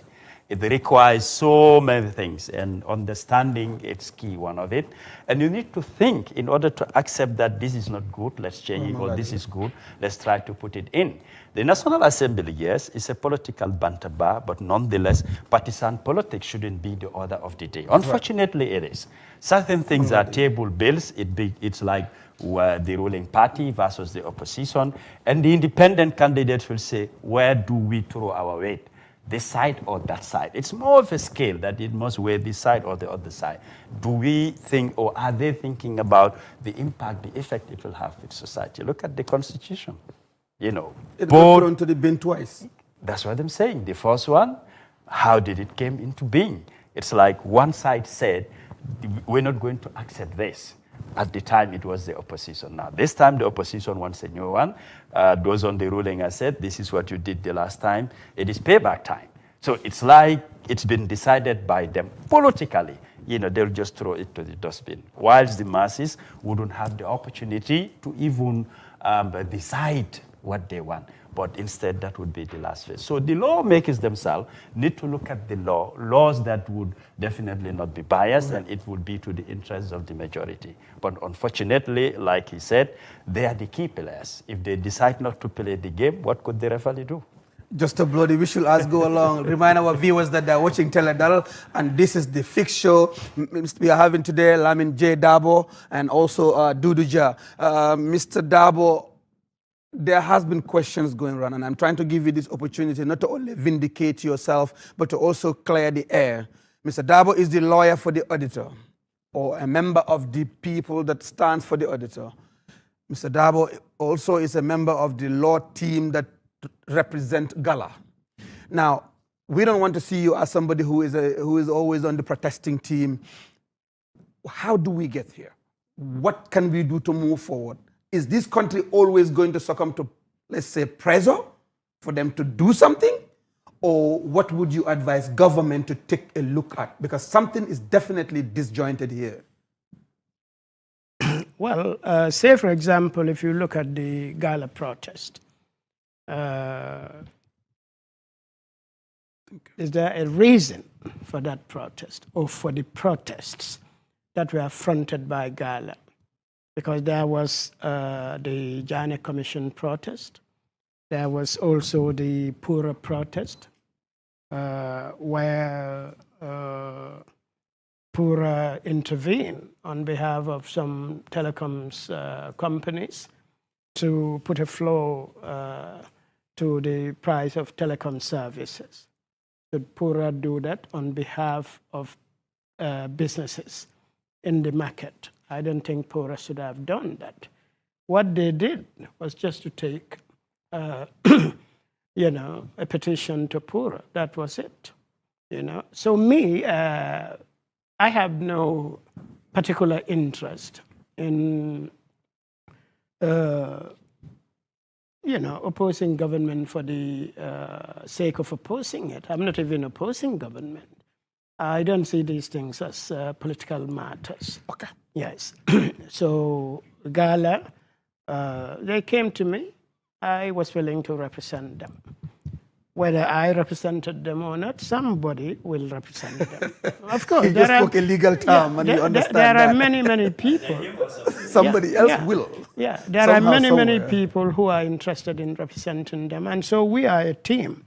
But if you go to court and I happen to be the senior person among the lawyers there, then I front the matter, but I'm not the only lawyer there.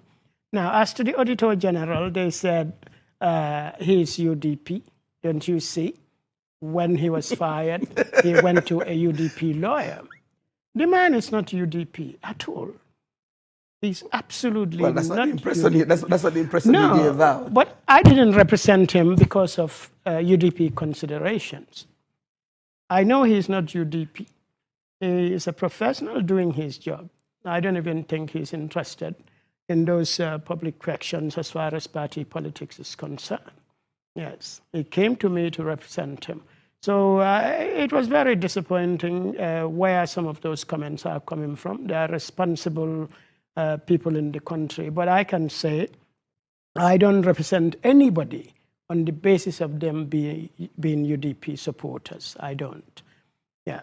I'll give you an example so that people can understand the context very well. Please. You know, UDP has several constitutional cases before the courts, whether that is the Supreme Court or other branches of the High Court, you know, or other branches of the Superior Courts, like, say, the High Court. Yes. You know, in those cases, I was not even consulted. Have you ever seen me in those cases? So people are not thinking about the overall situation. There is politics in everything. I was excluded from those cases. Nobody told me to come and join those cases. So how could I be representing the Auditor General because of UDP connections when UDP cases before the Supreme Court and other superior courts excluded me from participating in that for whatever considerations? So it makes no sense. Mr. Dabo, do you have a political ambition? Because you applied for the flag bearership as well, yes, and you withdrew.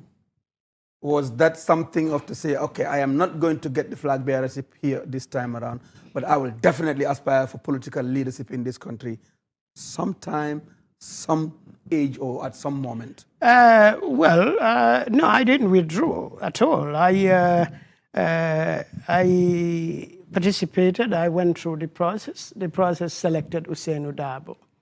I didn't think that was something I could live with, so I left the party. Was the selection fair? Well, that is, of course, however you look at that, that is going to be subjective. But the reason I withdrew was because I believe it was not fair. Thank you. Say, for example, after the interviews before the panel, because there is a selection panel, and those interviews took place at the Manjai Political Bureau. So after that, they said they are going, the panel, they went to consult with the grassroots. Now, the grassroots, they polled, they said they interviewed 17,000 people. Ousainou got 16,000. That's what they said. But Amadou Sane got 50-something, 5,000 and something. Boriture got 5,900. Okay. Yeah, I got 3,000, about 3,000. Somebody else, only 5 of us went to the second round. That one got 1,000 and something. But Boriture's and Amadou's together is about 11,500. Impressive. Plus mine is about 14,000, 15,000. And the other one who scored about 2,000. So if you add them together, you know that Ousainu's 16,000 is not 98.4% of the total, because Ousainou got 16, the other 4 together got about 16. So Ousainou got 50, let's say 50 give and take 55 or something like that, and then the others got 45. How could the party get that so wrong? Yes, to say that Ousainou got 98%. He did not. He got maximum, nothing more than 55%. Thank you very much, Mr. Darboe. I think that's a good clarity, and I'm glad you've taken the opportunity to clear that part. And thank you very much. But I would have a question for you. The 2 questions I have for you, Mr. Jah, is one of them is, where do you see UDP going? The way things are going, considering the number of resignations that have taken place, 14, 15 in 2 weeks, it becomes a bit more, really a high number. How much impact does your former president, or the former president of this country, still a member of, I mean, of course he's considered the head of the APRC, how much influence and impact does he have on the current party structure? Because again, at the National Assembly, which he mentioned, on the cadre of the leadership of the National Assembly is all APRC. We're talking about, of course, the Speaker of the National Assembly, Fabakary Tombong Jatta. Next to that is, of course, Sidi Njai. This is all coming from APRC. Is this something that Jammeh influenced? Well, first to the UDP, resignation in any political party will have its toll. It will have its toll on the party, internally and even externally. And the resignations we see is both internal and external. It's already proof that there are cracks on the wall, whether they accept it or not. And it's not over yet. More resignations are on the way. Oh, yeah? Yes. I'm a politician, and I also am a political analyst. Talib having formed his movement, it will motivate more people to resign and join the movement. You know, sometimes people want a shoulder to cry on. It's not available. But once you offer that, then they will use that opportunity. You know, you can bank it. It will come along the way. I foresee that both, you know, in-house within the UDP nationally, and also those in the diaspora. More resignations will come. Now, it will have a toll on the party, because the dynamics of politics in this country have shifted since 2016, when that coalition was formed to oust Jammeh. It offered a solution to Gambians. Now, if you want your way through, bring everybody together, like they normally say in Bolo Moitole. United we stand, divided we fall. Yeah. So that mentality has crept itself within the political space of this country. So UDP as a party alone cannot do. And the type of democracy they're selling, a lot of Gambians will not subscribe to that. So that's the problem they're having now. Instead of keeping the house together, there are cracks on the wall. Will it crumble or not? It depends with what they would do with their party. But for sure, they've lost that grip of winning the 2026 presidency. I can vividly tell you that. Now, give and take, like it or not, the incumbent is still within an alliance. And he's doing whatever it takes to make sure he keeps that house in band and trying to add on to that numbers. So on the side of the opposition, every man for himself, give an easy right to the incumbent. That is simple mathematics without wasting much time. Now, to the issue of Jammeh, like we discussed earlier on, internal democracy, if Jammeh was still in the country, he would have still be the party leader.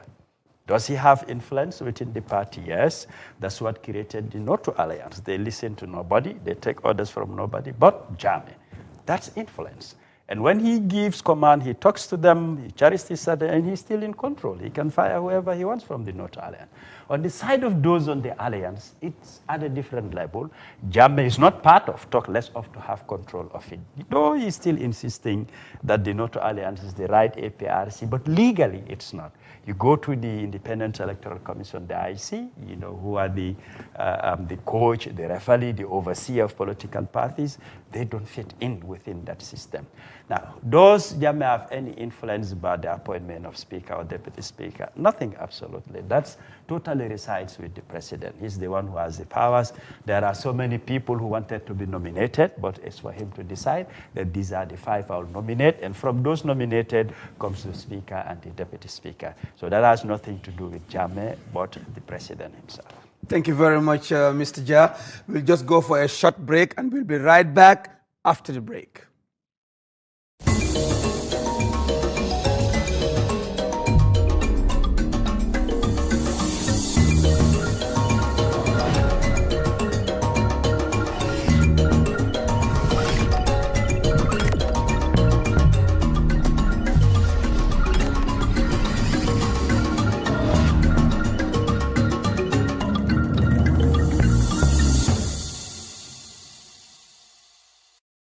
Thank you very much, and we welcome back our viewers and remind them that this is Teledal, and this is the fixed show that we have every Friday evening. My next question goes to Mr. Dabo. Mr. Dabo, how do you see the incumbency, and would you ever join them in trying to make sure you fix whatever you think is disjointed within the incumbency?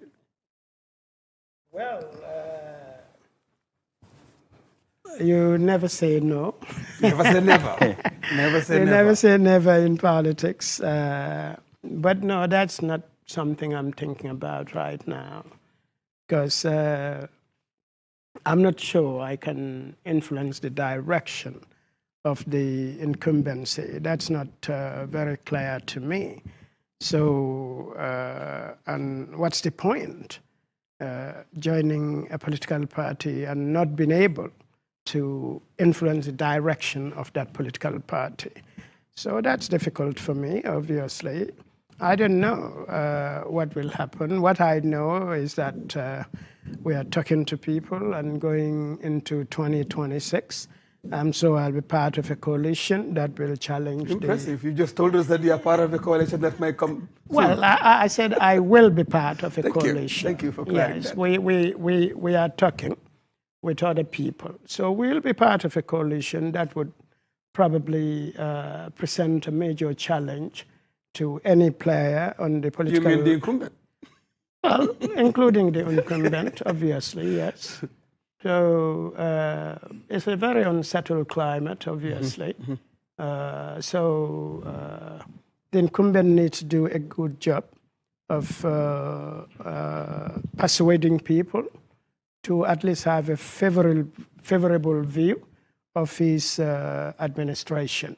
And there are challenges there, because you can say, I'm doing a lot of infrastructural developments in the country, but the fact of the matter is those monies that are used to develop infrastructure in the country are the country's money.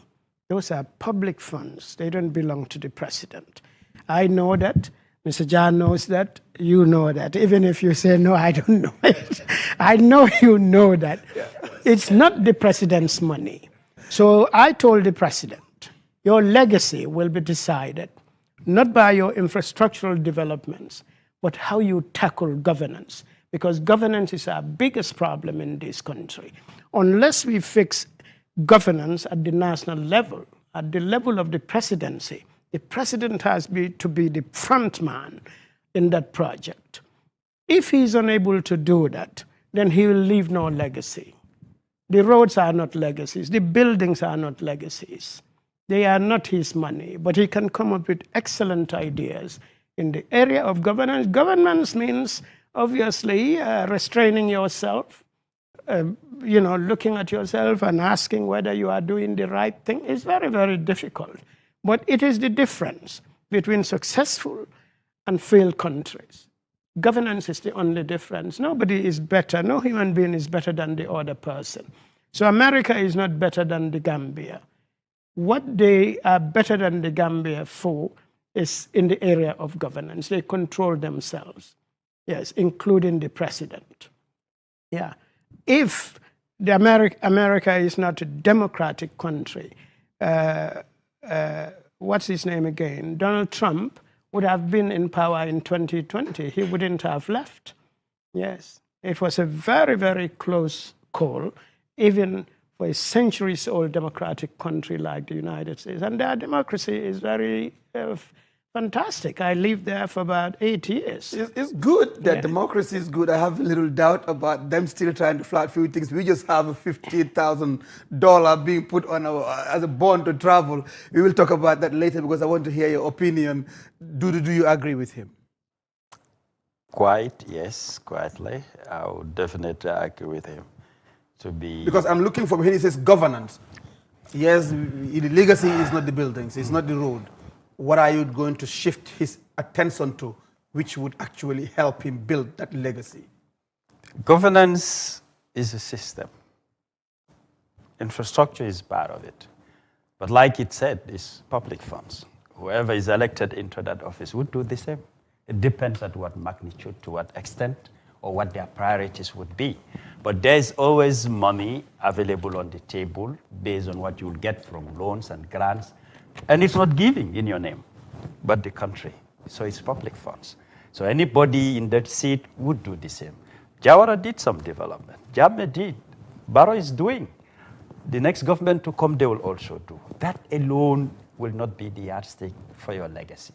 Then it means all of them have their legacies as far as infrastructure is concerned. Because the country was not ready-made, it's built. How? It depends what priorities government have and what funds are available.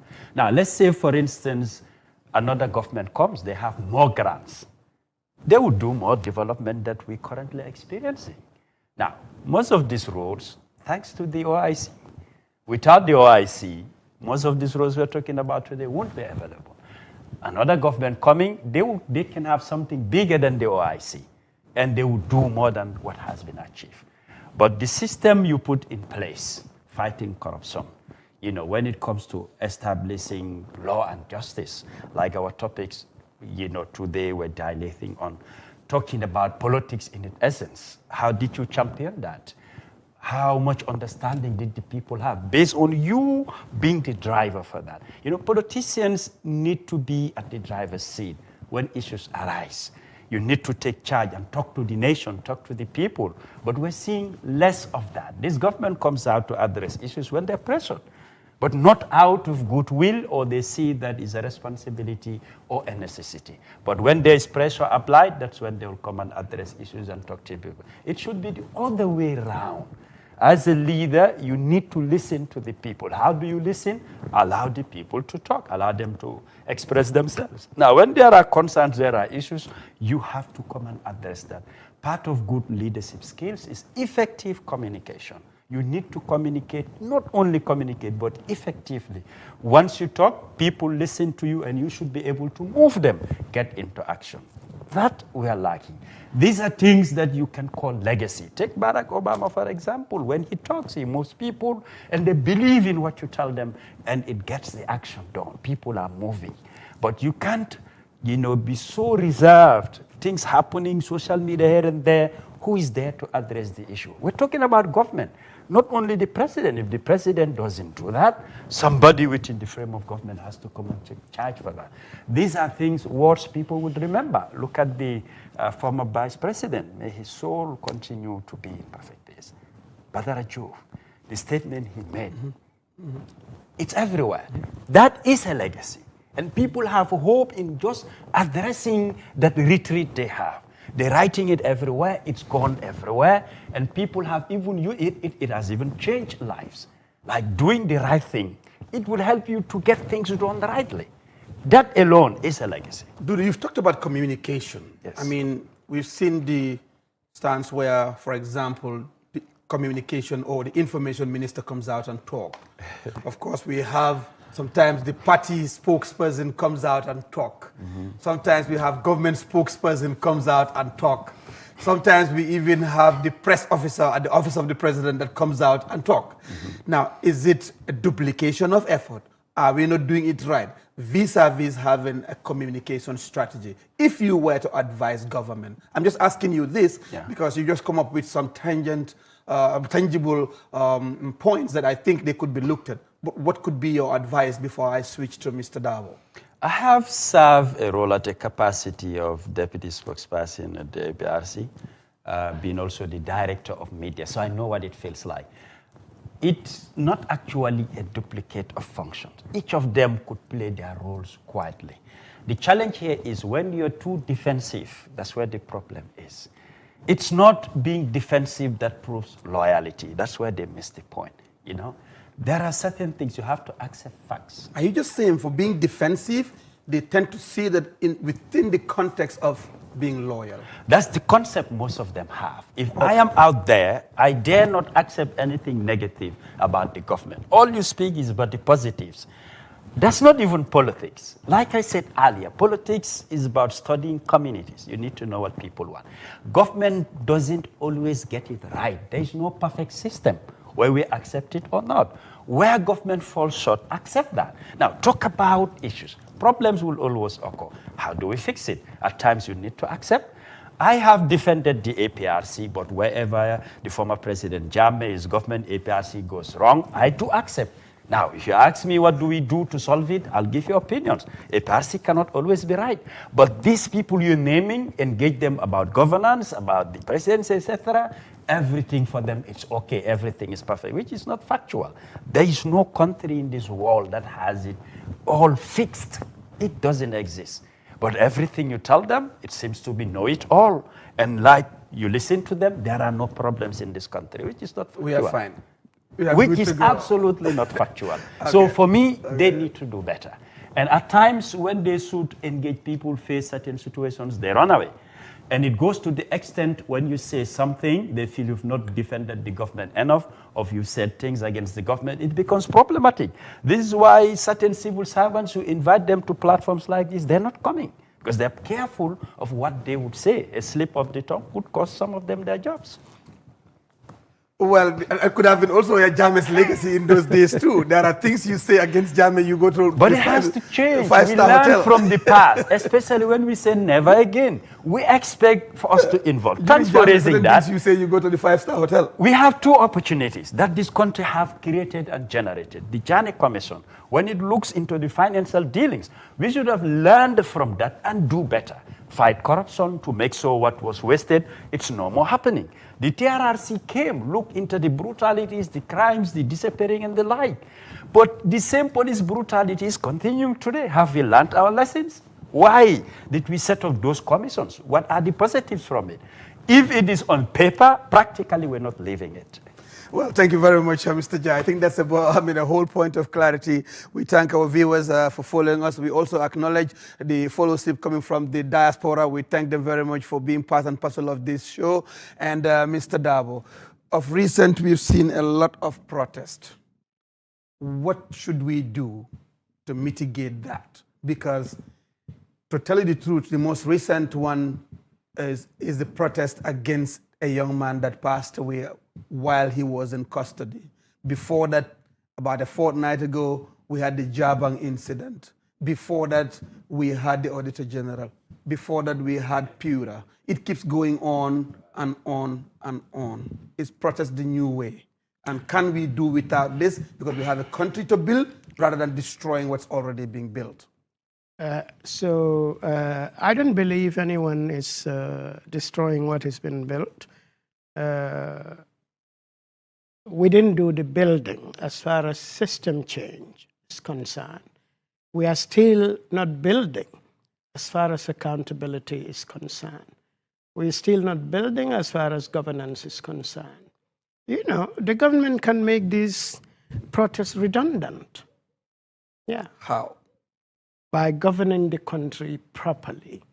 How? Don't be defensive. Like Mr. Jai said, there's a lot of defensiveness in government in this country. And it has nothing to do with Barrow alone. It was there during Sadauda's government. You say the government is corrupt. They know the government is corrupt. They said it's the best government anywhere in the world. With Jammeh, the same thing. You know the government is corrupt, but nobody can say it. It's the best government in the world. Jammeh did, you know, he has quite a magnificent legacy as far as the university is concerned. You know, he can build from the university to a free society, and then that would have been his legacy forever.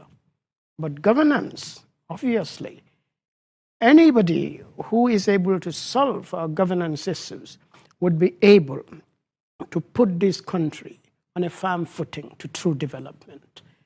But you cannot do it with infrastructure alone. Governance is the key. You must have the system control itself. That is what has to happen. And they are not doing it. Whatever you say, he doesn't like the president, he's opposing this and that, it's nonsense. Me, I have nothing against the president. But my interest is Gambia first. Yeah, not an individual. Gambia first. Build the country. And you will be done with this social media, you know, quarrels and all of that. A lot of the media will be redundant. There'll be no protests, or very few. Yeah. Yeah, I just asked you an earlier on question. Somebody commenting just asked the same question again. Yeah. If Barrow calls you tomorrow and says, come and join me for us to work together and build this country, will you go? Well, it depends at what level. It's a little difficult for me because I made it clear I have dual nationality. I have British citizenship. Now, if I am willing to renounce that... You could still contribute without renouncing it? No. I don't know. I would rather operate at the levels of policy than, say, being a permanent secretary or something like that. Thank you. Yeah, because at the end of the day, you're going to have the support of the president.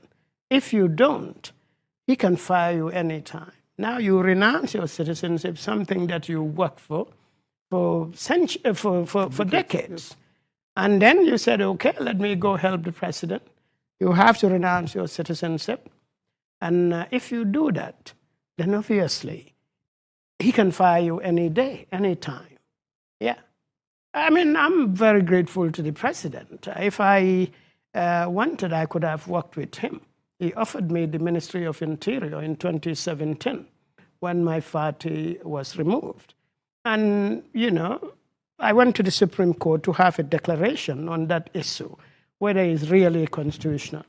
But, you know, Interior is a very important ministry. The president gave me up to a month or so, and he had to appoint somebody. So I'm grateful to him for that. But, you know, a cabinet appointment is very attractive.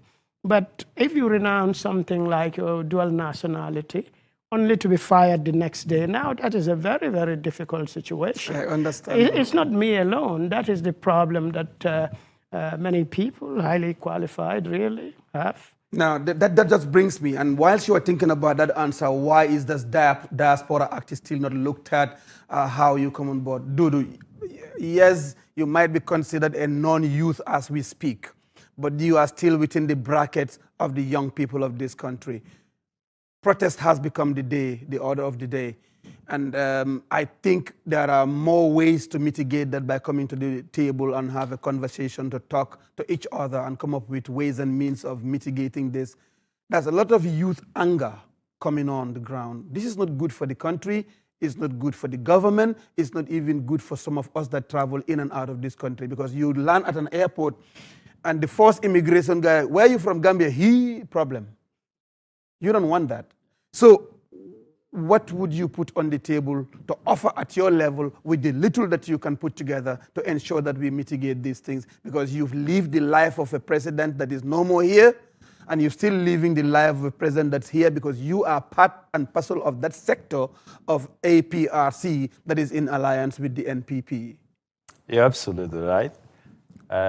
There's a broken pillar within the system which is called justice. It's not missing, it's still there, it's broken. Why I said it's broken, justice literally, it's like treating everybody fairly. It's that happening. All this process is taking place. Let's look at fairness here. What's the Jani Commission? Why are they protesting? It's the revelations that has been unearthed by journalist Mustafa Kedabo. So the people said, seriously, all this has happened? We can just stand aside and watch things like this way. So were people treated fairly? Absolutely not.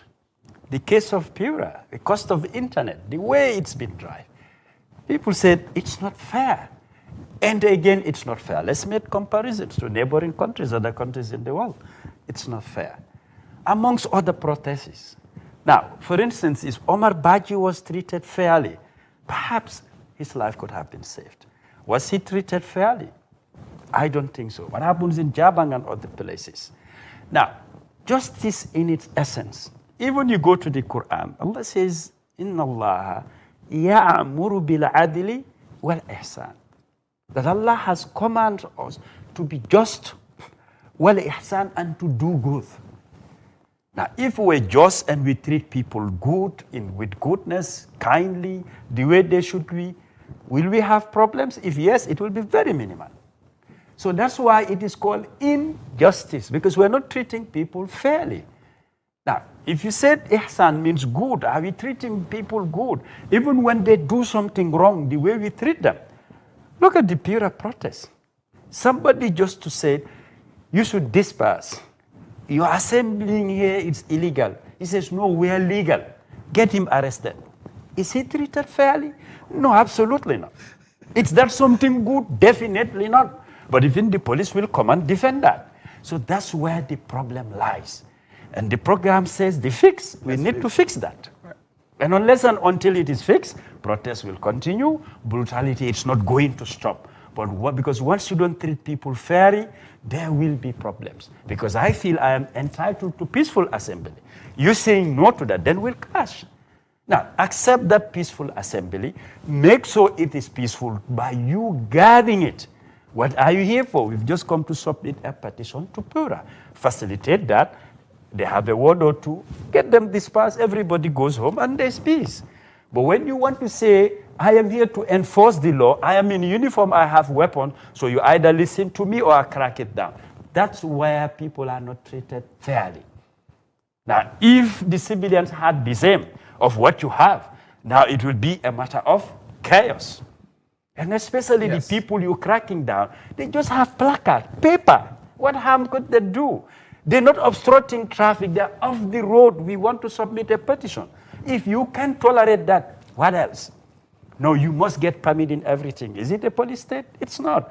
No, these are things we need to echo. We need to voice it out. People will not like it, but it's the reality. If you use your conscience, you put your place in their shoes. Today you're the police officer. Tomorrow you could be in their shoes. Will you accept the same treatment? No.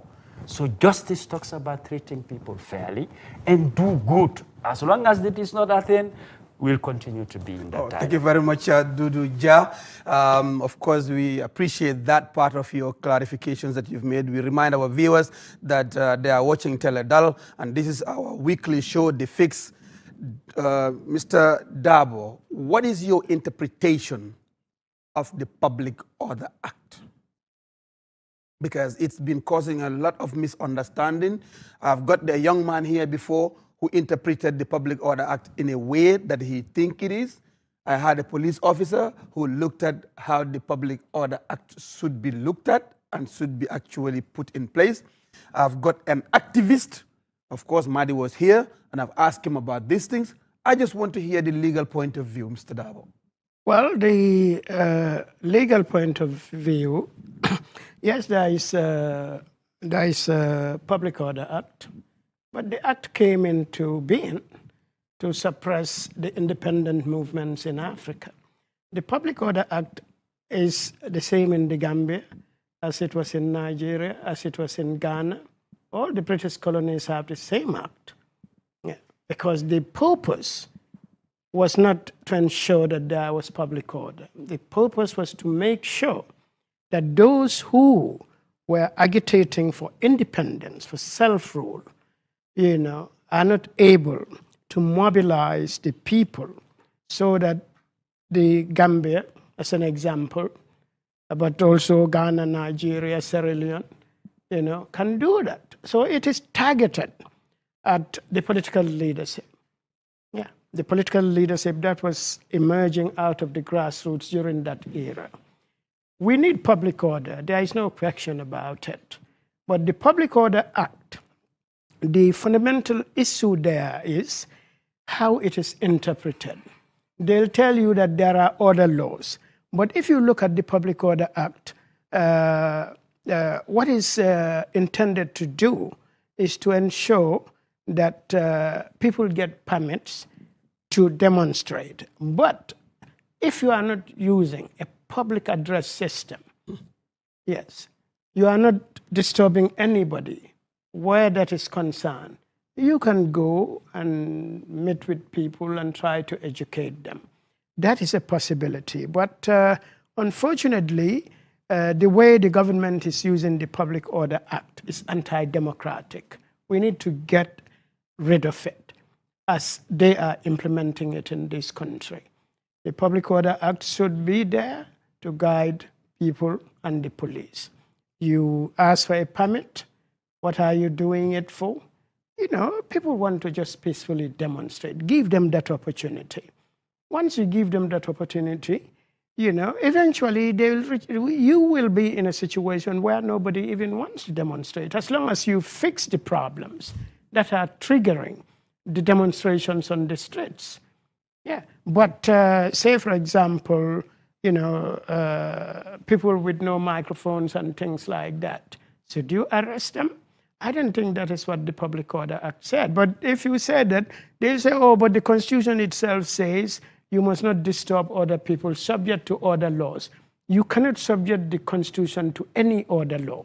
You have to interpret the Constitution and see whether the Public Order Act fits within the constitutional parameters. If it does, then there is no problem. But if it conflicts with the Constitution, then the Public Order Act goes and the Constitution stays.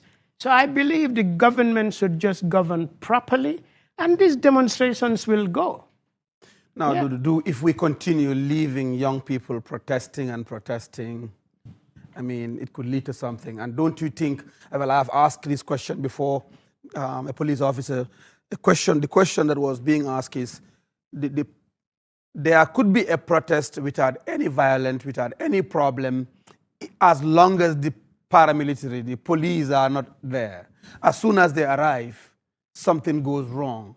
Don't you think they get provoked by the young people? Or what can we put in place in as much as we allow them? This is the new dispensations of politics in this country. Years ago, you don't see these protests being so occurrent. In fact, you could go 10 years without any single protest. Now is open. The press can speak. We can all talk the way we feel like, go to places we feel like, say things that we want to talk about. Don't you think the government is much more tolerant to the point that they're allowing everybody to do what they feel like? And how do we mitigate these things that trigger eruptions of violence within the young people and the law custodians like the police? Like you said earlier, democracy comes with responsibility. Once you acknowledge that you're a democratic country, people will protest. It's not going to stop. What can minimize it is doing the needful, doing what is right. It will definitely minimize protests. People don't just protest out of the blues. There are always reasons. Now, if those problems or issues or concerns were addressed, it could perhaps avert the protests we're having. Take, for instance, the case of Omar Baji. If life was not lost, there would not have been protests. If internet in the Gambia, it's affordable, the quality is good, nobody goes to Pura to protest. We have to accept these facts. If the Janneh Commission was handled the way it should have been according to law, people will not take to the streets to contest. So as a government, you need to go back to the drawing board and ask what has gone wrong. Fix it. It's the fix. It's the fix. Yes, yes, thank you. It has to be fixed. Yes, now, definitely. once you fix it, then protests will go down. Okay. But once you don't, people will continue to protest because there are issues affecting them, either directly or indirectly. Today, people are complaining about the cost of data, even though they won't go out there to protest. But once they see it happen, it's like you're doing it for them. They'll tell you, I'm behind you, we're supporting you. So government has a responsibility. That's why I said politics should go back to the community. Study the community, what they need, provide these basic amenities. It's like people can't live without it. You either give it to them or they will come and show their frustration. Now, the police, their role, their primary function is to protect life and property, is to safeguard the peace we have. So police should not be in a place whereby they're even allowed to be provoked and chaos erupts. It's like sometimes, like they themselves, that's what they want, so that they can start throwing tear gas. What I saw in Mandinari, it left me asking, how much does tear gas cost? Okay. I went online to find out. Based on the size and what it's been used for, it's not cheap. But the way the police is firing it, is using it, for me, if you ask me, they are abusing it. Okay. Your role is to disperse crowd, to control crowd. You just happen to fire a tear gas. People take to their heels. Why keep firing tear gas? You want them to inhale it and get sick? You're not protecting life. If you want to disperse, once you start achieving it, it's strategy, not force. Yeah? Force should always be the last resort. At times, if you talk to the people, they might receive at some point. But if you communicate effectively, you will be able to convince them. And also, let's do what is right. Now, at that crowd, before it all erupted up, you already found destruction. They burned the police station and the like. Yes, Come and talk to them. What is built. The minister or whoever, and tell to the community that justice will be served. Like where they ended, that's where it should have started. Okay. The patrol team will be suspended. Action will be taken. You will dampen the spirits of the people. Some of them would have gone home or relaxed. But it is not happening. Force is not always what should be done. Now, you disperse a crowd. One person standing at a point. You release tear gas on an individual. How much does that tear gas cost? You chase somebody who take refuge in a compound and you throw tear gas inside that compound. You are abusing people's health. That's how we have to call it. Now, in the absence of tear gas now, how would the PIU, the police itself, how would they control crowd? This is my question. In the absence of tear gas, because they've not shown professionalism. You get hold of somebody in handcuffs, you're stamping them, hitting them. That is abuse. That is brutality. It's viral on the media. If they sit at their own pace and watch those videos, how do they feel? Are they there to protect life, to serve the people, or there to brutalize them? So these things need to be looked at, and a lot needs to be done. We've talked about security sector reform. How much reform has been achieved? It's been years. But it's like what we're building, it's starting to crumble again, and we shouldn't allow that. So much millions have been pumped, millions of dollars into that. Now, we cannot allow it just to disappear in thin air. Something needs to be done. Thank you very much, Dudu Ja. We thank our viewers and also, acknowledge the, of the followership from the diaspora. This is Teledal, and this is the fix. So as we are narrowing down on time, in general terms, Mr. Dabo, yes, Dudu talked about tear gas. The question he asked still starts lingering in my mind. How much of crowd control mechanism that could be put in place in the absence of using tear gas? I think is a valid question. And if you were to advise the police, you do also have friends and colleagues that are in, of course, part of the judiciary. And I know you guys interact in one way or the other at different facades. What would you advise? Because we are at a crossroad as a nation. And we need to look at ways and means of ensuring that not only mitigating the risk of having destroyed what is being built, but there's a reputational damage that we are also sending out there to non-Gambians who are within the diaspora or intend to visit the Gambia, knowing very well that tourism is one of our key factors of revenue. Well, the police and the citizen. It's like you and your 5-year-old child. Will you fight with your 5-year-old child? No. The police have the responsibility to protect the public, like he said, life and property. Yes. Now, if you are trying to say to the government that we are protecting the government, I don't think that is what they are doing. The police needs to make sure they have a much more professional relationship with the public. The hostility coming from the police, as far as public order is concerned, regulating demonstrations and things like that, is just too much. There is no enmity between them and the people. They should know that. And they are not there to protect or promote the political agenda of the presidency. Yes.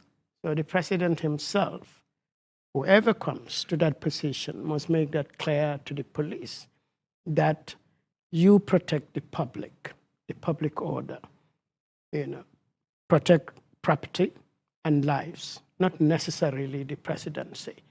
But for me, the fix really would be good governance. All these things would be redundant. Now, just in a nutshell, what would be your opinion on the anti-corruption bill and the draft constitution? Because I know these are all frameworks put together to ensure that governance is being looked at a much more cohesive way. Anti-corruption bill is, anti-corruption is, that is really a fantastic initiative. But if you're talking about anti-corruption, you need to look at it, much more holistically. Corruption is not like somebody just going and stealing money. That is not corruption. It works in very subtle ways. Yeah, it works in very subtle ways. Only governance, transparency can control corruption. Before we reach the courts, it shouldn't even happen. You can create an environment where, if it happens at all, it will be at a very minimal scale. But, if you say corruption, people would say, oh, they are jealous.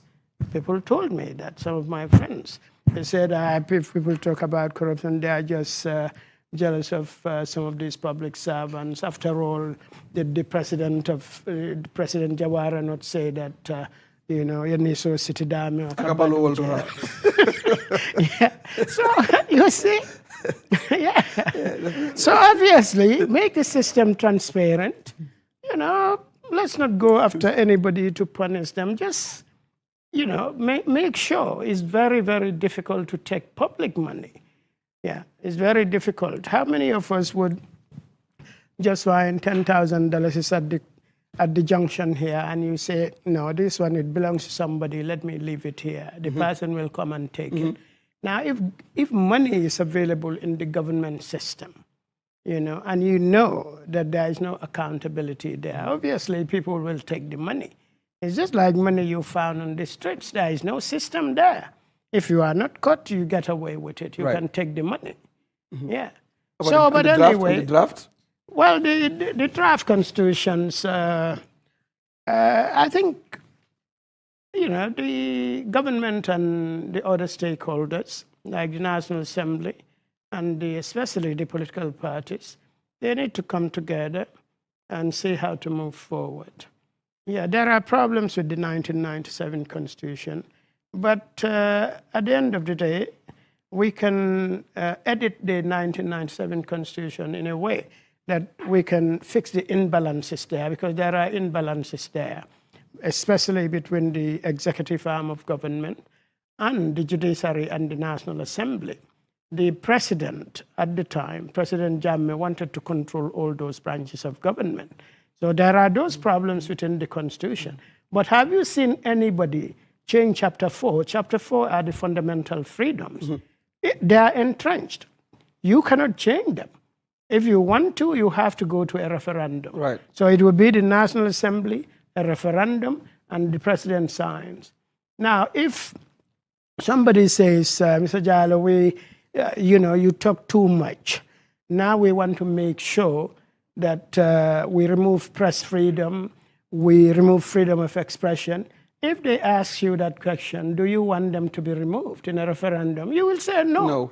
Exactly. So nobody touched them. Yes, sometimes the court can. Entrenched laws. Yeah, sometimes the courts can interpret them wrongly. Yes, especially at the level of the magistrates and sometimes the High Court. It's just perspective sometimes. But otherwise, Chapter 4 is really a good section of the Constitution that can make sure that the people are protected. Yeah. Well, I thank you for that. I'm just about to wrap up because I'm running out of time before I come to you. Just one last question, and I think it should be a question that you could just take a minute to do that. You are very active. I think you are also a member of the executive of the UDP before, and then also a member of UDP at a general platform. Then you are now out of that sector. What are your plans? Do you have plans to form a new party? Do you have plans to like you said earlier on about becoming a member of another coalition? What's just the next step for you now? Well, just to clarify, I was never a member of the UDP executive. You were not a member of the executive. I Thank was you for never the a member of the executive. Okay. But going forward, yes, hopefully I'll be holding a press conference within the next, within the month. Within this month. To announce my intention to run for president. You want to give us a gist of that? Yeah, to run for president in 2026 as an independent candidate. Because you're but using, of course, this is the fix. Yeah. Everybody's watching. Yeah. You're looking at 2-something million views in the next couple of days. So let people know what it was. Well, obviously, 2026. You are going to contest as a presidential candidate. Within a coalition, hopefully. Thank you. Yes, you just got that part cleared. Yes. Okay. Thank you. Thank you so much, though. I'll come back to that. Thank you so much as well. On a summing up of all we've been talking about here since we started this conversation, we came from somewhere. This is where we are. We have aspirations and intentions to go elsewhere. We all, one thing is common. Now, we want this country to move forward. There's a disjointment from the executive to the judiciary to the legislature. How do we put this together? Because the executive control, let's say, for example, structures like the Gambia Police Force, okay, the SIS, the other structures that are there to help. How do we put this together to fix what we've been talking about, to ensure that we unite this country? At the end of the day, we are all citizens and we want the best for this country. And you could use that also as an opportunity to exit as we are running out of time. I'll just give you 2 minutes to do that. Thank you very much for coming to the Fix once more. Well, governance is, I would describe it more of a tree. The executive is the root. Get rid of the roots, the tree crumbles. So it's all rooted in there, like you said. The connections for everything, the root is the basis. It all begins in cabinet. That's where they put the country on the table, look at all factors and issues. At cabinet? Yes. So cabinet, check the problems. Cabinet is watching this. Exactly. And that's where they should offer solutions. SIS needs to do this, the police needs to do that, this ministry has to do that, all to the interest of the country. Now, I'll thank you for inviting me, and I always emphasize, let's practicalize our national anthem. It has all the solutions to our problems. For the Gambia, our homeland. For the Gambia, our homeland. We strive and work and pray. So we all may live in unity, freedom and peace each day. To the end, every word of it has a problem to fix in this country. When it is sung, we stand, show respect, humility, and all that. But the messaging in it, if you ask me, it should be even taught in schools, beginning from primary school. They need to know what is embedded in the national anthem. It will help to build patriots for this country. It's what would encourage nationalism instead of the partisan politics we're having here. It's definitely tearing this country apart.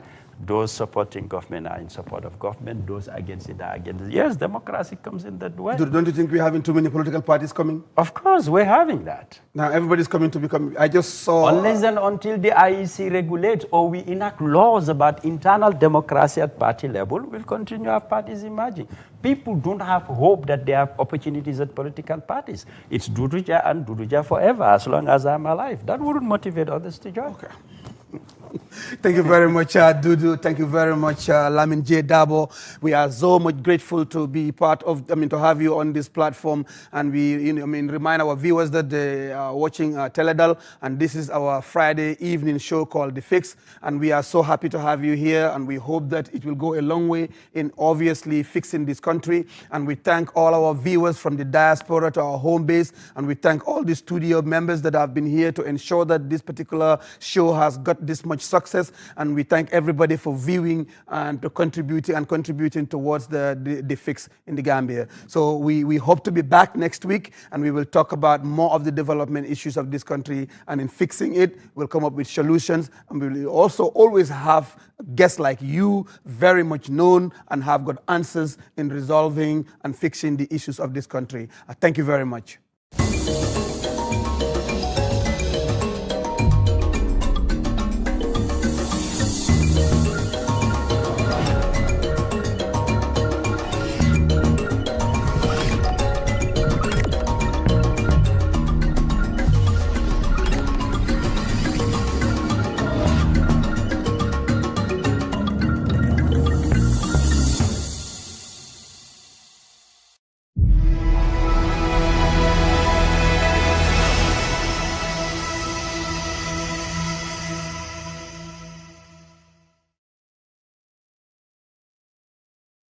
Assalamu alaikum wa rahmatullahi wa barakatuh.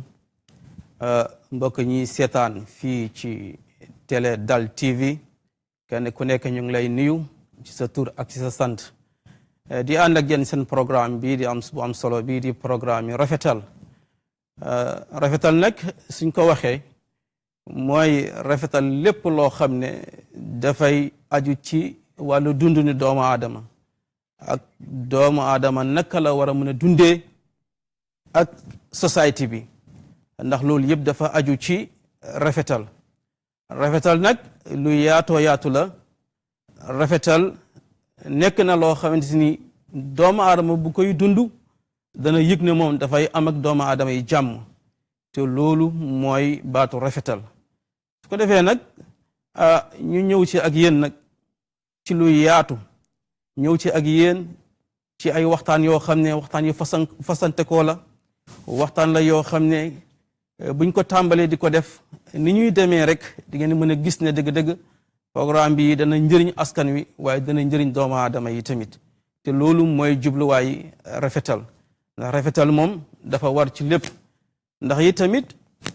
yonent bi sallallahu alayhi wa sallam wax na ne yàlla dafa bind rafetal ci lépp yoo xam ne bépp ngeen di rendi sax ni ngeen di rafetal kon rafetal moom lu war la ci mboolem li nga xam ne doomu aadama dana ko dundee ak société bi su ko defee nag ku leen koy indil mooy seen xarit seen mbokk imam Ibrahima Khalil Gueye waaye tamit am ñi nga xam ne dinañ ànd ak yéen ci waxtaan wi nag tey ñu tànn thème boo xam ne wala tomb boo xam ne tomb bu am solo lay nekk mooy diggante wayjur ak njabootam bi maana wayjur naka la mën a def ba yar ak njabootam waaye beneen bi tam mooy ak doom yi tamit ci wayjuram kon loolu ñaar yooyu am solo la su ko defee ñu indil leen loola ci kanam tuuti rek gannaaw bu ñu demee break ba ñëw incha allah dinañ sóobu ci waxtaan bi.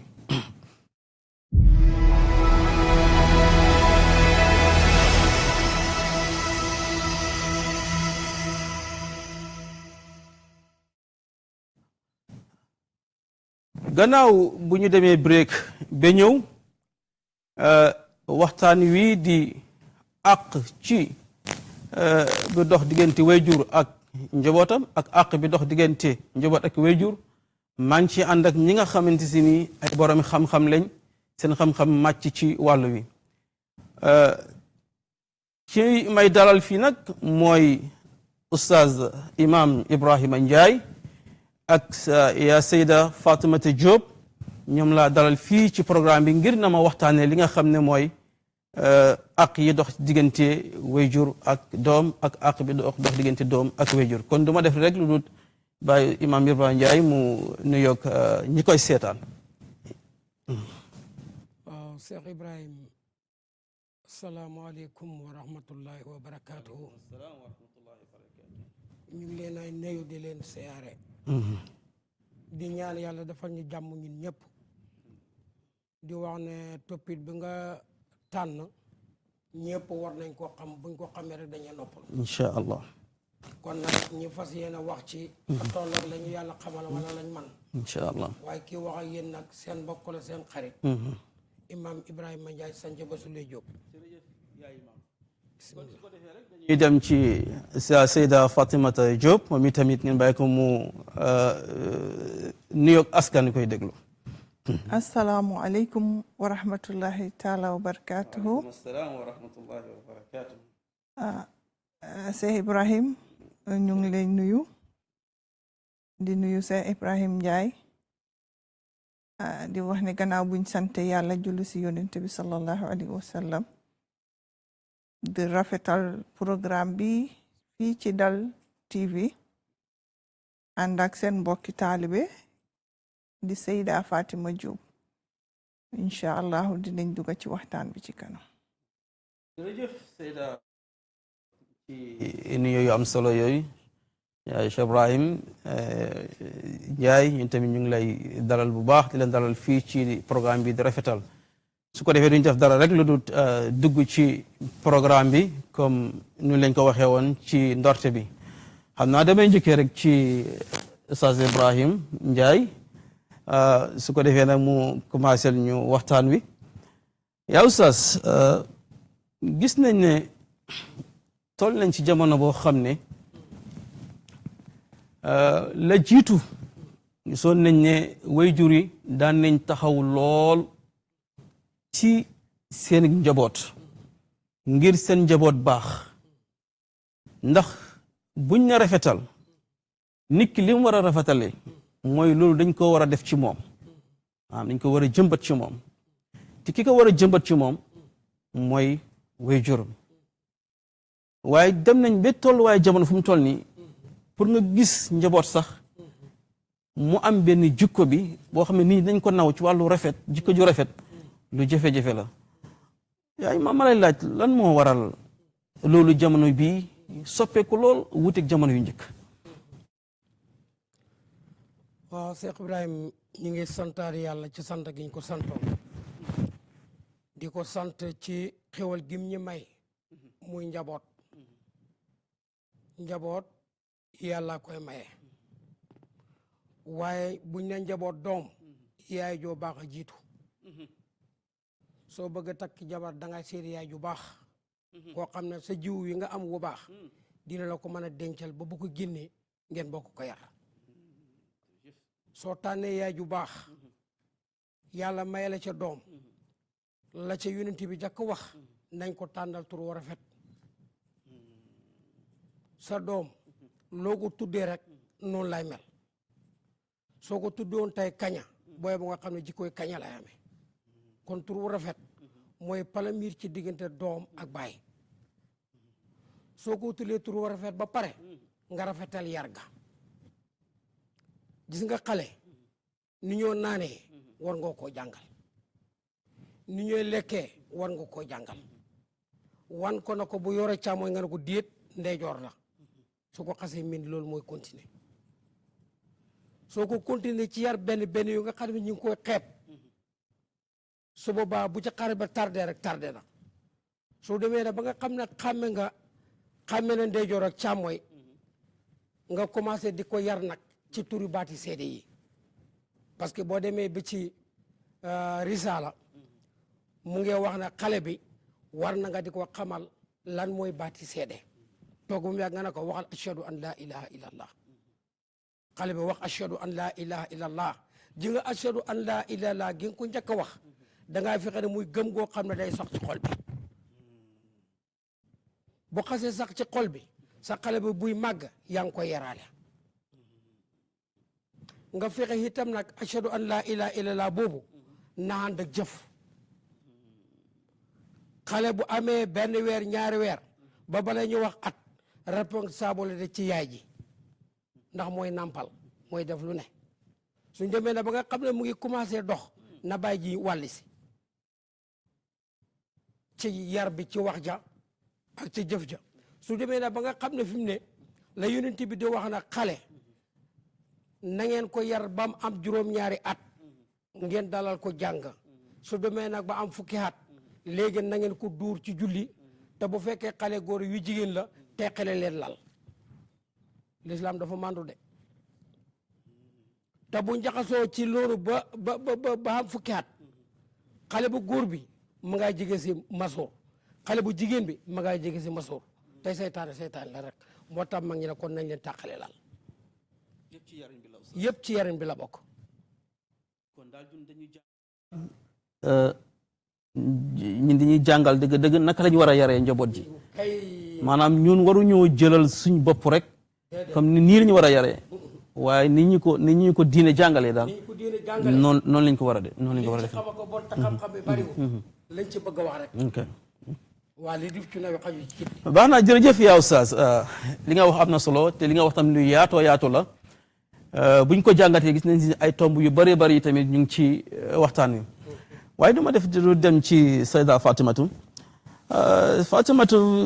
kon dafa mel ne Oustaz li mu fi wax mooy li ma njëkk a jàng mooy dëgg-dëgg njaboot war nañ koo tànnal yaay ju baax léegi man yaay jooju noonu ban façon yaay la war a nekk ban façon yaay mooy yaay bu ñu war a tànnal doomam jërëjëf Alaaji Ibrahim baada auzu billahi samil alim min asheytaani rajim bismillahi rahmani rahim summa salatu wassalaamu ala man la nabiya baadahu sayidina wa habibana muhammad wa ala alihi wa sahbihi wa sallama tasliman kathiran jërëjëf Alaaji Ibrahim si laajte boobu noonu fi Oustaz tegee man dinaa tàmbalee foofu wax nañ ci biir waxam ne fondement doom mooy tànnal ko yaay ju baax waaye tamit ni yaay ju baax niñ koy tànnee noonu la ñuy tànnee it baay ju baax parce que dañ wax ne faaqidu shay laa yu'ti ku amul dara du mën a joxe dara kon meññeen bi war a génn di doom dafa war a am fi muy bàyyeekoo fi muy bàyyeekoo mooy ñaari nit di yaay ak baay yaay ak baay boobu nag dañ ko war a tànn ni góor di tànnee jabar ju baax noonu la jigéen tamit di tànnee jëkkër ju baax ndik ëllëg njaboot gi ko ci yàlla di may mu war a mun a doon njaboot gu baax fa la yar tàmbale ci wàlli jigéen lu bari bari yaay yi ñooy nekk ak doom ñi ci kër gi yaay fa la doom di commencé parce que yaay mooy ëmba mooy jur mooy nampal mooy tette ba xale bi mun a xàmmee kon lu bari li muy njëkk a jàng ci yaayam la koy jànge waaye yaay jooju nag su melee naka su dul noonu rafetalut jëmee ci doomam rafetalut jëmee ci boppam kon xale bi du mun a gis lu rafet waaw Sayda Fatimata yow tamit indi nga fi su ma bàyyee xel indi nga fi tomb boo xam ne lu yaatoo yaatu la ci wàllu yaay ji maanaam mooy su ma la déggee daal yaay mooy school bu njëkk ci doomam bi am na nim war a mën a yaree njabootam njaboot bi dina nekk njaboot ju jub boo xam ne bu génnee ci askan wi dafay nekk kuy rafetal su ma la déggee daal loolu la waaye tamit nga laal nga ne njëkk yaay ji sax maanaam baay ju baax dëgg-dëgg kooku moo war a tànn njabootam yaay ju baax loolu na muy lu yaatu yow Oustaz Ibrahima Ndiaye bëgg a ñëwaat ci yow rek ne baay jooju ñi wax baay jooju ñu tudd léegi mooy ban baay boo xam ne war naa mën a xam ne dëgg-dëgg yaay ji bu ma ko tànnee kii mën na ma jural njaboot ju baax ngir njaboot jooju ëllëg mu mën a njëriñ askanam mbaa njëriñ mboolem société bi kan mooy baay boobu. waa baay boobu mooy koo xam ne la ñuy njëkk a seet ci moom mooy ak jullit sooy jullit xuutal koo xam ne julli la nga may ko sa doom muy baay joo xam ne baay ju ragal yàlla la muy baay joo xam ne baay ju jub la muy baay joo xam ne mboolem xeeti mbon yi mucc na ca mboolem xeeti bon yoo xam ne bu ci doomu aadama duggee dana tax diinaam yàqu diggante moom ak yàlla yàqu na baay ji mucc ci loola parce que boo jëlee sa doom bu jigéen ba koy may bàyyi xoolal ka nga koy may ban jikko la am nga yëkkati sa doom may ko ko soo ko ca mayee suñ ca amee jikkoy baay ji baax jikkoy yaay ji baax bu dajee ci doom ji rek faw doom ji day baax kon yar xale buñ ci jur gàttañlu buñ ko bàyyee jigéen ñi nag ndax baay ju baax fokk da nga bàyyi xel sa njaboot de bàyyi xel sa njaboot ci wàll gune ci anam gune waaye jamono bii nag jigéen ñi rek lañ bàyyee yar bi te yow sa baay fa la yar ba nga baax nga taxaw sa doom bu ko bàyyee sa jabar yar ko boo ko yaree boo liggéey dina la jëriñ ndax xale soo xamante ne yaa ngi de bàyyi jooj mooy kan mooy koo xam ne day nangoo jël xaleem dugal ko ci daara mu jàng gis nga xale boo ne ko baa loo ko baloo ëllëg mu bako boo ne ko séentul ci moom ëllëg dana la jariñ soo ne ko miimal ko ëllëg lu mu def nga ne du sama doom soo ne ko aliful wax daati ci gëj allahu dana xam allahu kan mooy yàlla te su xamee kan mooy yàlla arrahmaani dana yërëm comme dajeet mbii doomu aadama dina ko yërëm te su fekkee baatu rahmaani ba mu ngi caa dund arrahim yi nit ñi dañ ko yërëm kon xale foofu lañ ko jëkk dalee yar fokk nga ne ko baa siin mimar xam nga waxoon naa la na la lépp loo xam ne sa xale bi jàngal ko ashhadu an laa ilaaha illallah jàngal ko booy dajeeg mag naka ngay respecté mag mi jàngal ko boo nekkee yow kenn ak wala nga nekk nga dajeeg sa yi moroom yi bàyyi yow sa bopp xamal ka sa doom boo liggéey bu dajeeg moromam bàyyi man koy def bàyyi bu dajeeg moromam yaay man koy def yaay kon loolu ci ra bàyyi la lu am solo la te lu bari njëriñ la maanaam tey njaboot moom ala kulli xaar rek fa ñu tànnal ko yaay ju baax te loolu mooy lu war a am gannaaw yaay ju baax yooyu tamit da nga yaakaar si yaay jooju ne dafa war a yar njabootam waaye nag du ne rek dañu war a bàyyee yaay kese ñu yar njaboot ji kese dafa mel ni ñëpp ko war a jàpp muy dama naan la benn combat la boo xam ne ñëpp ci war a jàpp mu diggante yaay ak doom diggante yaay ak baay ñoo war a jàpp pour njaboot ji mën a baax su ko defee Seyda Fatimatu toll nañ si jamono boo xam ne jamono bu métti métti la léegoo-léeg damay gis sax de yaay joo xam ne day sonn lool ci njaboot lépp lu mën dana ko ci def pour ndax xale boobu war a mën a baax day dem sax ba am yaakaar waaye toll ni si société boo xam ne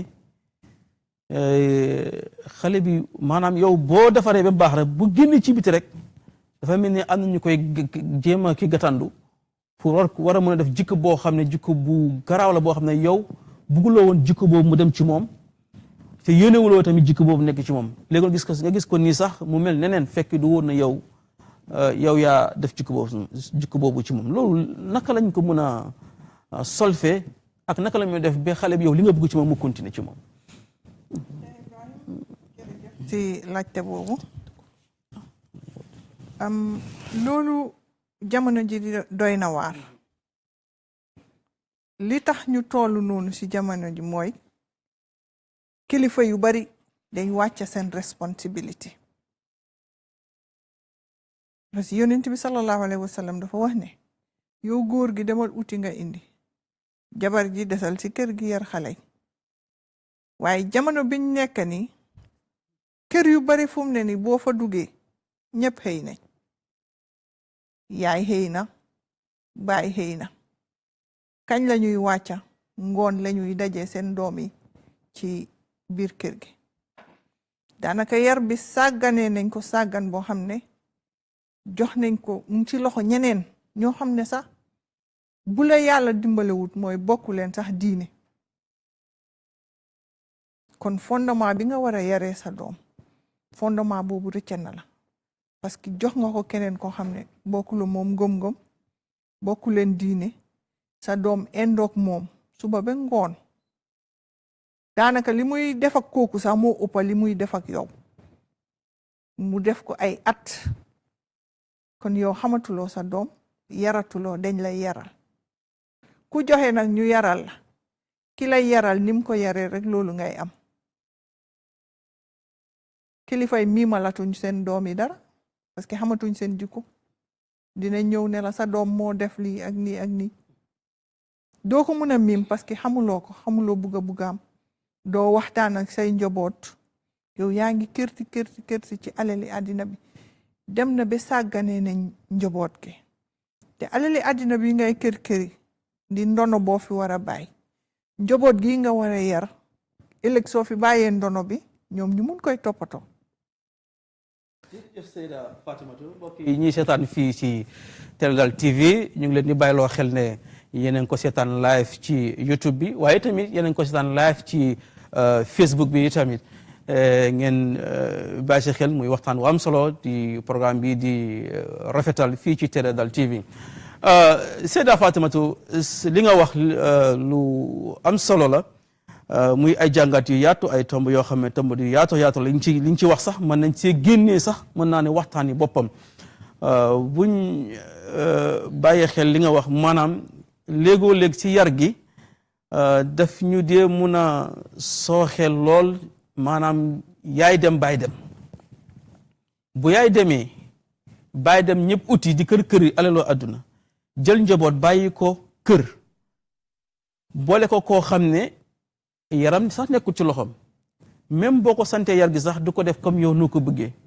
wala sax nga boole ko koo xam ne sax bokku leen diine su boobaa yar boobu yow noo koy bëggee dëgg-dëgg foog naa ne du demee noonu maanaam li ngay kër muy ak ki ndonu sax fekk ndonu googu ku ko war a téye ëllëg dafa si moom jikko su boobaa jàpp naa ndonu googu sax kooku bu ko yoree sax maanaam daf koy yàq benn mag mu baax daana wax mu ne ma doom mu ne ma képp ku ne rek bala nga fiy jógee war nga fee bàyyi ku baax mbaa nga bàyyi fi lu baax li baax mooy ndonu ku baax mooy njaboot ju baax mu ne soo fi bàyyiwee ku baax te bàyyiloo fi lu baax mën naa ku baax kooku mën naa jël lu baax loolu tuddee la ko te muy sa ndono gi boo jëlee itam boo fi bàyyee lu baax nga jur ku baax lu baax loolu dana ko ñoŋal ba du yàqu parce que lu tax mooy da nga tabax jikkoom ci fondement boo xam ne fondement bu rafet la ba sax lépp lu mën a yor daf koy mën a téye yow Oustaz dégg nga li Seyda Fatimata wax muy tomb bu am solo ci lum laal maanaam tey bokk na si li ñu gën a sooxeloo mooy yar gi li tax mu gën a sooxe mooy bu yaay demee baay dem yaay dem na baay dem na njaboot yi kese te njaboot dañ ko war a yar te ku ko war a yar mooy ay waajuram dañu war a tabax jikkoom dañ ko war a defar ba mu nekk nit parce que nit dafa war a nite te bala moo mën a nite foog ñu tabax jikkoom lu ñu naan makaarimul axlaaq mooy ay jikko yu kawe ndax buñ gis nañ yonent bi sallallahu alayhi wa sallam bi mu ñëwee moom li mu wax mooy dañ maa yónni ngir ma matal jikko yu kawe yi mooy makaarimul axlaaq makaarimul axlaaq boobu jikko yooyu ñu war a def si njaboot ji yaa Oustaz ndax su fekkee bàyyi dem na loolu mën na nekk rek mu am ku mën a toog di ko saytu di ko yar waaye gis nañ ne tamit yaa Oustaz léegoo-léeg nit sonn ci njabootam waaye dana dem ba yàgg gis ne dana mujj wëlbati ko benn moom lim def ci moom sax du koy mujj rëccu parce que du xam kii lan moo ko yóbbu ci lu mel nii ana lan moo waroon ndax mbedd mi la ñu nekk ci mbedd mi ñi yarul seen doom yi ñu gën a si mbir mi ñooy mujj nekk ay nit ñoo xam ne dañuy mujj yóbbaale sa njaboot ci waaw Oustaz. waaw Cheikh Ibrahima loolu yëpp li koy waral rek moo de dañoo wax ne xol bi gën ci xol yi mooy xol boo xam ne jàmm moo ci jiitu soo bëggee sa doom baax googu continuer ba dee ca dangay fexe fi mu nekkee xale nga sol ci xol bi lu baax boo ci solee lu baax loolu mooy continuer xol biñ gën a yaakaar ci doom nag ci njaboot moo dina fee génnu la musiba tàbbal ko ca njaboot ka xam nga lan mooy musiba yàlla may la doom muy liir boo xamante ne emti kase la dara new ci yow nga ne ashhadu an laa ilaaha illallah sa jabar na ashhadu an laa ilaaha illallah xale bi juddu ñu war koo ngénteel ba pare xale bi li muy njëkk dégg ca noppee musique la nañ bàyyi xel loolu xale yi léegi-léeg seen lëndami xol foofu lay jógee te duñ ndax ak leer gu taxaw la yaay des nag yow loo ci def na mu def soo ko fekkee def nga ci ne jàng kaamil laa ci bëgg wala daayira laa ci bëgg wala def ma ci dara waaye yàlla ma may doom ji rek sant naa ko ci may gi ma may nga taxaw ci yàq li nga wax am na solo ndax Fatima bu fekkee am na loo ci njàmbaat ci ay waxam ba tey dëgg bu wér parce que doom ji la yàlla may dafa nekk loo xam ne su ma koy misaal mooy loo xam ne dafa ñëw empty amul dara léegi yow yaa ci war a def yow mi ci war a def li nga ci war a def ak naka nga ko ci war a defee yow miy yaay ji yow miy baay ji danga ko war a xam parce que loo xam ne la dafa soxla liñ ciy def yow boo ci tàbbalut liñ ci war a tàbbal keneen dina ci tàbbal ala kulli xaalin. Diop li nga wax am na solo mooy kenn ku ne rek am na li mu war a def si njabootam boo ko ci defut keneen dina ko ci def loolu lañ ci mën a déggee daal kon duñ def dara rek yéen ñuy seetaan fii ci Teledal TV ci programme bii di rafetal dañuy dem short break rek su ko defee yu ñëwaat jëlaat suñu beneen tomb bi nga xam ne moom la gën a waxtaan.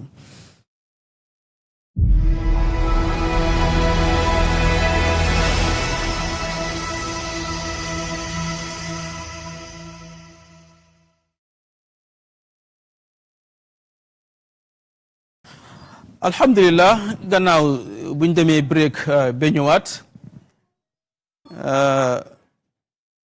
ñeneen ci programme bi di programme rafetal rafetal nag gannaaw niñ ko waxee mooy rafetal ci lépp ndax doomu aadama bi dañ ko war a tabax buñ fekk tabaxuloo ko du mun a rafetal dëgg-dëgg digganteem ak ñi mu war a rafetale lu ba tax na itamit suñ pàcc bu njëkk waxtaan nañ dëgg-dëgg àq boo nga xam ne moo dox diggante waajur ak njabootam ci yarin bi donte sax mun ñoo indi lépp waaye liñ ci wax mën nañ see jàngate lu bari suñ ñaareeri programme bi nag mooy ñaareeri épisode bi li ñu bëgg a waxtaanee dëgg-dëgg mooy àqi doom ci waajur damay commencé rek ci Seyda Fatimatu su ko defee rek Seyda Fatima doom yu bari tey ni ñu jëflante seen wayjur doy na waar te sa wayjur bu defee li mu war def ci yow jàngal na la yar na la yor na la yiir na la defal la lépp loo xam ne yow nun nga war a mel ba war a taxaw léegi la gis njaboot jooju mel noo xam ne daanaka du mën dara ay wayjuram du leen defal dara te yow moom nga yaakaaroon te wayjur dana dem bépp foo xam ne kattanam du ko mayeti lu mu mënoon dafa mel ni yàlla dafa jël kattanam sax di ko def si njabootam te njaboot boobu noonu war a jox àqam te àq waajuram te itam mu bàyyi àq bi njaboot boobu noonu nan lañ ko war a mën a dimbalee ba mu taxawaat ay waajuram si daf Cheikh Ibrahim jërëjëf si topic boobu mooy àq yi waajur si njabootam gannaaw bi wayjur bi defee li ko war si njabootam njaboot gi tamit am nañ responsibility boo xam ne ñoo ko war a defal seen wayjur yàlla dafa wax si alquran bi wa qadaa rabbuka an laa taabudu illa iyyah wa bil walidayni ihsana am na aaya yu bari si alquran bi nga xam ne saa yu yàlla junjee ne doomi aadama bi waruloo bokkaale yàlla lim siy teg mooy nga rafetal jëmal si say ñaari wayjur kon amul dara lu gën a màgga ñaari wayjur gannaaw sa jaamu yàlla bokk na si jaamu yàlla gi gën a yàlla gën a nangu mooy rafetal jëmal si sa ñaari wayjur waxta si beneen aaya mu ne wa in jahadaka alla tushrik bi shay'an ma laysa laka bihi ilmun fala tuti'huma wa saahibuhuma fi dunya ma'rufa donte bokku leen diine sax wareef la si yow pour nga rafetal jëm si sa ñaari wajjur ndax dañ am àq gannaaw si ñoom nga jaar si ñoom la yàlla jaarale ba nga mun a am juddu ci àddina fii sa teewaay si àddina seen loxo la ko yàlla jaar kon njukkal boobu wala teraanga boobu rek war naa tax nga mun a rafetal jëm ci ñoom ba nga nekkee xale ñoo la doon toppatoo muy sa yaay muy sa baay surtout yaay soo feebaree mu daw soo feebaree guddi du nelaw loo wax mu ngi naan suma doom ji doom jooju na dem ba màgga sa yaay yàlla wàññi kàttanam mu delluwaat ba mën a tut kon yow warugal la si sa kaw yow doom bi nga toppatoo yaay jooju delloo ko njukkal nim la doon toppatoo am na benn xadis bu ñu wax ñu ne yonent bi sallallahu alayhi wa sallam benn waay dafa ñëw si moom ne ko suma yaay de wàccoo naa ak moom defal naa ko nangam defal naa ko nangam defal naa ko nangam mu lim ba mu pare yonent bi ne ko li nga def loolu yëpp tolluwut tuuti pepp suuf sax li la say wayjur defal kon loolu moo wane ne axi wayjur dafa rëy torop ci doom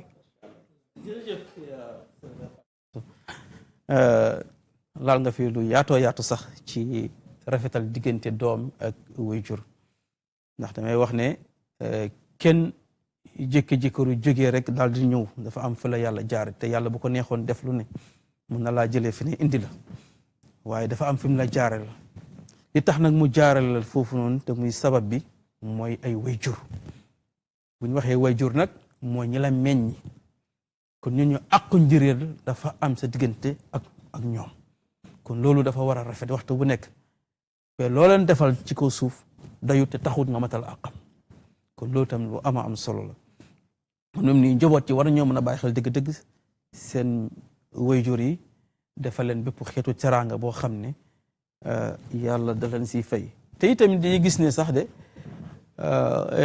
njaboot saa yu defalee ay wayjuram dañuy kontaan yow Oustaz mu mel ni njaboot jooju nga xam ne bu defalee ay wayjuram kontaan njaboot boobu naka la war a mun a mel te bu defaree ay wayjuram ko kontaan parce que am na si ñoo xam ne daanaka seen wayjur yi sax duñ leen di bàyyi xel loolu moom kan mooy njaboot boobu. Cheikh Ibrahim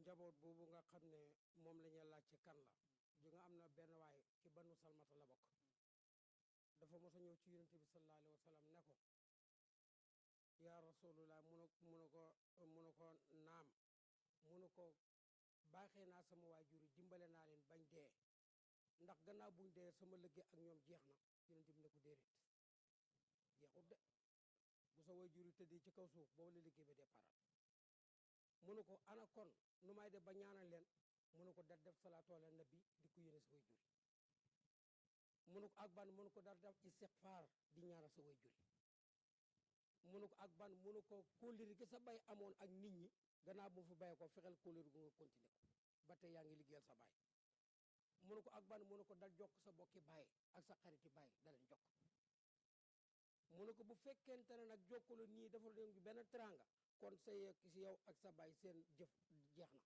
dog na waaw te gis nga doomu aadama jullit bu ci nekk ak way juróom am na fukki xàq yoo xam ne yaa ko war a defal sa baay yaa ko war a defal sa yaay waaw doom ci bopp moo ko war a defal baayam bu ci jëkk mooy dépasse bu ko bàyyi génniti te doom mat mu kalaf bu ñaareel ba bàyyi bu war a tabax na ko doom dem tabax bu war a sàkket na ko doom dem sàkket bu ñetteel ba mooy su ko bàyyi xooxee na ko xëy ji waaye sa bàyyi xoola nga ko maa ngi dikk bokku ci yar bu ñetteel ba mooy na nga topp sa bàyyi waaye bu mu di moo yàlla ne moo yàlla de na doon loo xam ne lu yàlla gërëm la nga topp ko su ko defee yàlla doog la caay fay bu juróomeel ba mooy booy wax ak sa baay waxal ak moom wax joo nooy sa baay bu la xooyee ba nga dikka na càdd taxaw naan ko bay lan la du téggéen bu la sa baay xooyee bu la fekkee nga mu toog ci kaw toogal ci suuf boo fekkee sa baay toog ci suuf toogal ci suuf waaye sa baay war laa dee ci kaw sa baay ne ci suuf loolu du yar kooku doom la wax sa baay yaa ko war a xottil yiri mi sol sa baay yiri mi sol yow yaa ko war a xotti ndegam man nga ko yaa ko war a xoddu soo àndeeg sa baay na sa baay jiitu nga faree gannaaw ndax lu ko fàdd ci gannaaw fàdd la yow sa baay continue ci fukki xaq yi la bokk sa ñaari way jur yi la sa baay lépp lu mu d'accord soo ba gisee ak góor tey yow tey jigéen nga gis ak góor na dama koy takk sa baay na la déedéet bu ko takk de nga ne ah paa bi day caaxaan waxante góor go bam takkal nga foog ne da nga ko am jàmm foo fekk jigéen di sonn moo fa dugal boppam foo fekk jigéen am tranga kilifa ko fa dugal waaw kilifa fa amul góor gi noonu la war man nag li xew ci jamono ji xoolante Facebook rek ak jigéen ba pare rek di ko ne kii laa bëgg sa bay dala di rek nga ne ko man moom laay takk te yow Facebook nga xool xamula jikko xamula daraam nga andi ko andi nag mënut a nekk ak sa baay la ma ci gën a naqari nag tey nga tabax kër fii ne fekk sa jabar tabaxal fële sa baay ak sa yaay ndax buñ dee guddi da nga ci dara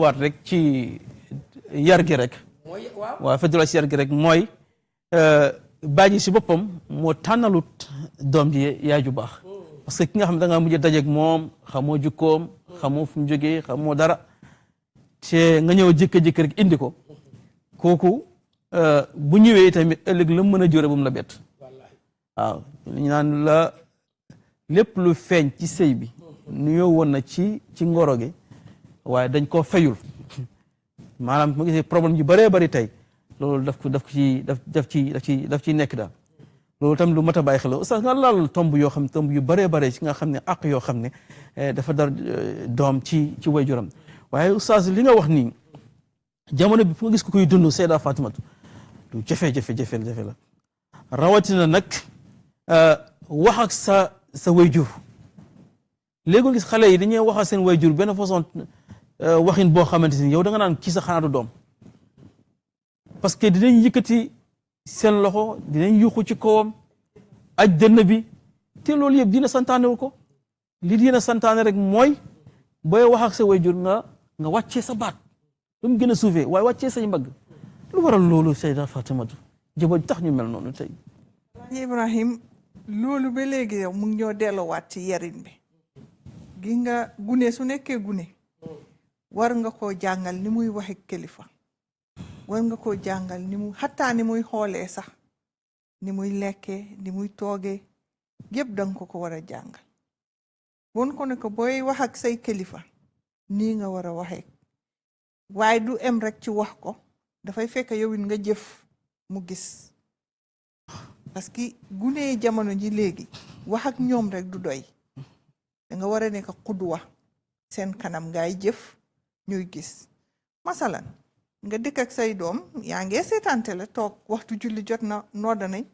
nga ne xale yi dem leen julli ji yow yaa ngi toog ñoom xale yi seen bopp sax suñ génnee day wan ah papa mu ngi naan ñu dem julli ji moom mu ngi toog di seetaante la kon loolu lu muy firi yàlla li mu wax si alxuraan laa taqulu li ma taquluuna maa laa tafaaluuna kaburan maqtan indallahi an taqulu maa laa tafaaluuna jërëjëf Seyda Fatimatu loolu tamit leneen la parce que tey nit dina wax ak njabootam façon waxin boo xamante ne daf lay wóor na njaboot bi mu ni see jaare yar te loolu rawatina suñ rawatina yaayu ndaw yi jamono bii nii léegi-léegi ñuy wax ak seen njaboot ni ñuy waxee ak moom daa wane lii du xeetu yar parce que am na ndaw xale fu muy toll yaa oustaz dëgg-dëgg war ngaa mën a waxee moom façon waxin boo xam ne mën na laa déglu mu xam li ngay wax lan la suba mu def ko waaye boo ko yuuxoo rek wala nga am noo jëflante ak moom rek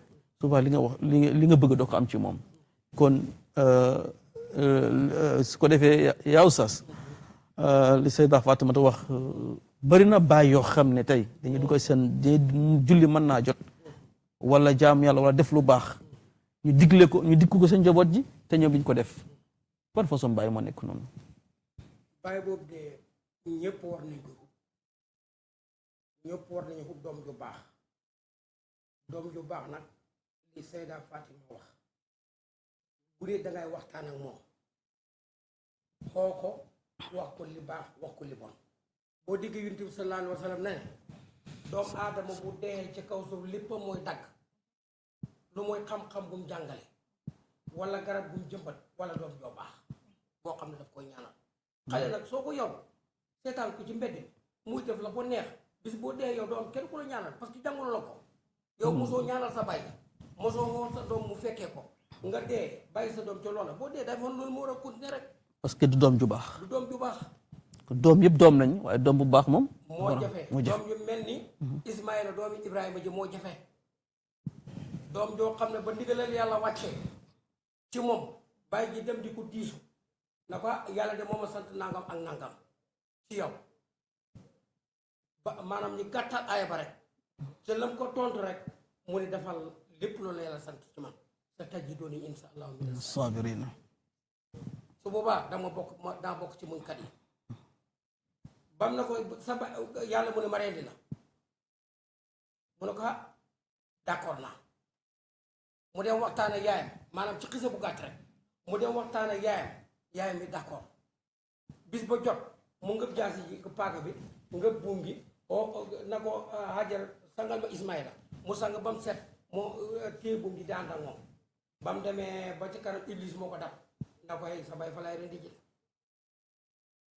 Ismaïla na fukk benn xeer sànni ko bët ba fukk ba te Iblis benn bët la moo tax ku dem Màkka da nga sànni jamra mu départ di kaat ci yaay ji dellu ko wax yaay ji na ko ndax nit dana def lu ko yàlla santu bu fekkee Ibrahima moo ko def d'accord naa Iblis bëgg koo sonnal mu jëlaat yeneen xeer sànniyaat ko mooy beneen jamra ba ndikkee ba ci Ibrahima bàyyam nangu mu tër rendi daggut mu ne ko bàyyi da nga am yërmande wala déet takkal sama bët yi yow sama tànk yi wala nga dëpp ma bul ma gisat te Ibrahima paak bi bu ko dóor ci xeer rek mu takk mu takk ko ba pare mu ne ko xomatal sa yére yi ndax bu ma deret ji génne ci man bu mu la laal ndax bu la laalee sama tiyaabu ci yàlla wàññeeku.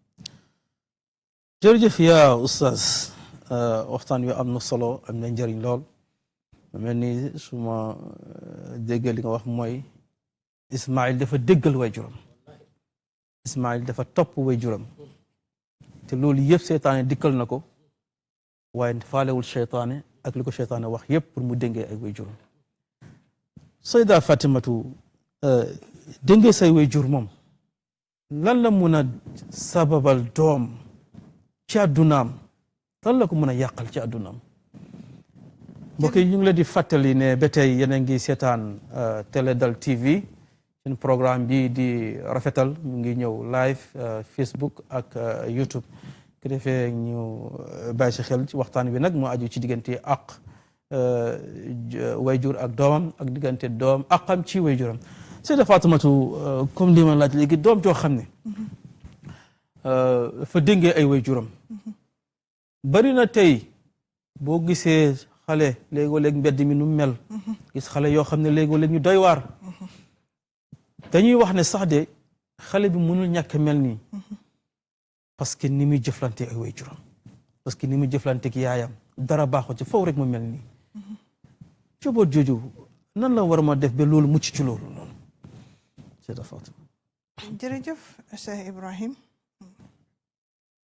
li ko njëkkee pour loolu mun a génn si société bi mooy xale yi war nañoo xam ñan ñooy waajur yi ak dayo bi waajur yi am ci ñoom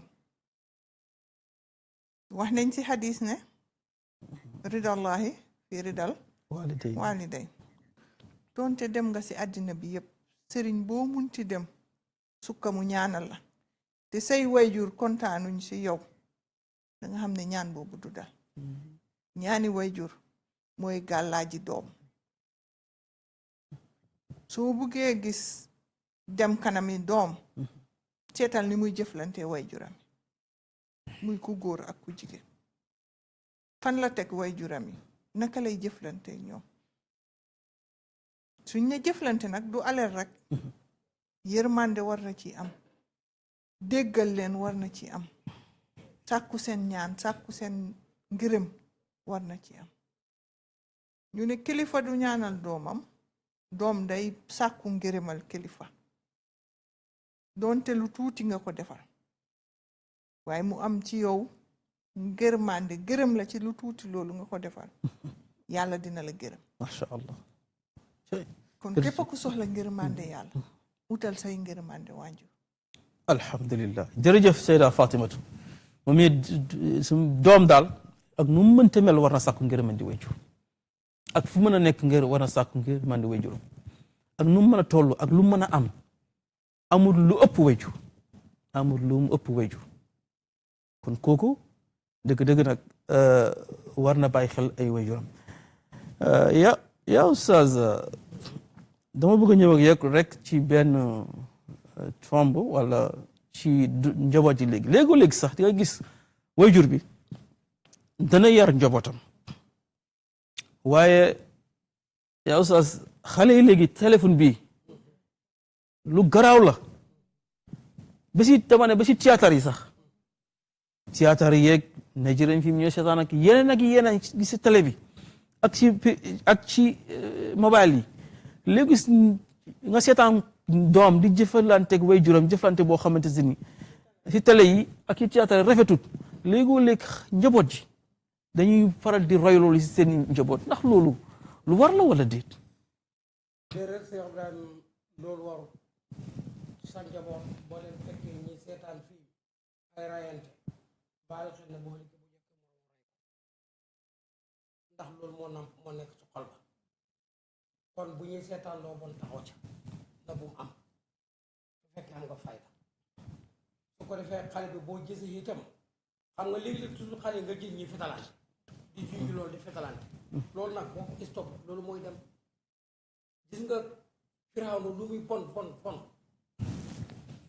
ku fonkoon way juróom Firawna du tëddul yaay ma tëdd du lekk tëddul yaay ma lekk du nelaw tëddul yaay ma nelaw fonk way jur goomu fonkoon way jur nag moo taxoon kenn mënu ko fekk këram baree ko di nga boo bëgg am kaaraange toppatoo sa yaay toppatoo sa baay kenn mënu ci yow daal waaye koo gis ñi rek ci ngelaw dafa toppatoo baay kon xale yi nañ leen dimbale soo bëggee xale dimbale la ëllëg fexeel nguneem nga sonn ca ci yar ko boo liggéey mu jariñ la mbir téléphone bi tamit gis naa ne ñu bëri dañuy teel a jox seen njaboot ji téléphone te fekk ñu ngi si jamono jàng ndax kooku dina mën a boole njàng mi ak téléphone bi waaw te xale bi nag boo ko xasee wutal téléphone du ko ñàkkaat de bu téléphone ba yàqoo dana am keneen ku ko jàndal kan la te da nga gis xale yi yor téléphone yoo xam ne seen bàyyi mënuñ ko am seen yaay mënuñ ko am ci duñ koy amee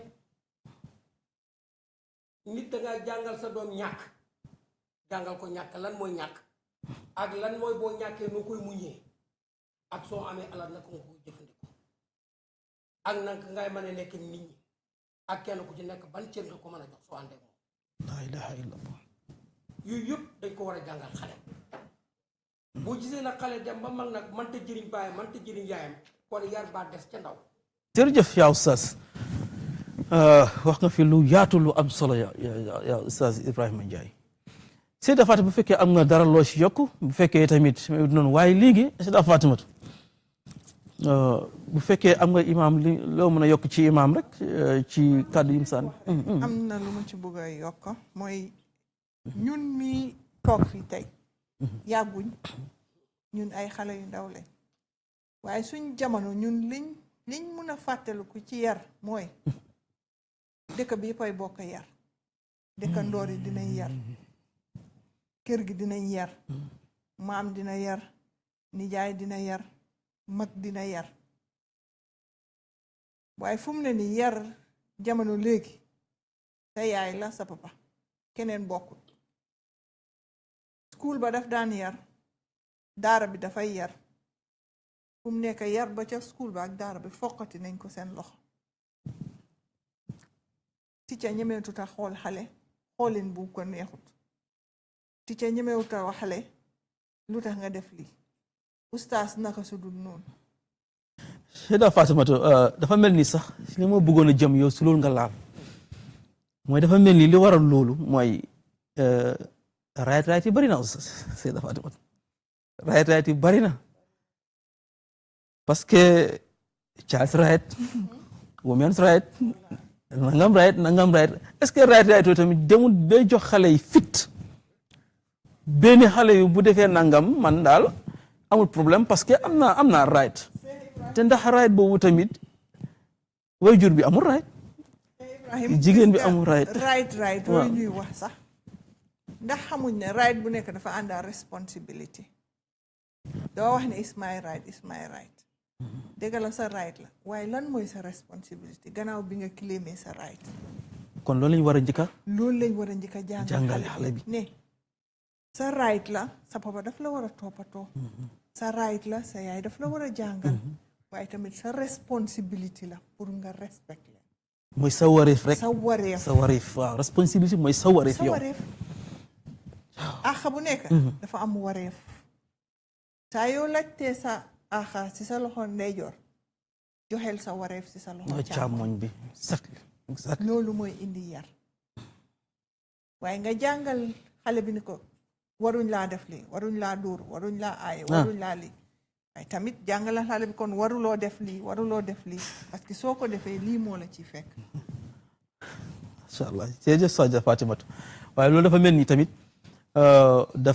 dafa néew lool ci jamono tey rawatina waajur yi bari na waajur yoo xam ne comme li nga waxee ni seen buñ xamalee xale bi ne lii mooy raytam waajur bi moom jël responsabilité moom xamal xale bi ne yow lii mooy la war li nga war a def li nga war a def li nga war a def kon loolu tamit dafa am solo lool ci njaboot yi te yaa Oustaz gis nañ ne xale yi léegi daanaka xel mu gàtt lañ yor seen xel yaatuwut léegi-loo nga dox ci mbedd sax gis xale boo xam ne dafay mel ni lu lay bëgg a fàdd ngir ñàkk yar xamuñ kilifa xamuñ kii seen bàjjen la xamuñ kii seen maam la xamuñ kii seen léegi damay dem ba ci yàgg sax dama gis xale yi léegi sa bàjjen sax anti nga koy wax sa maam anti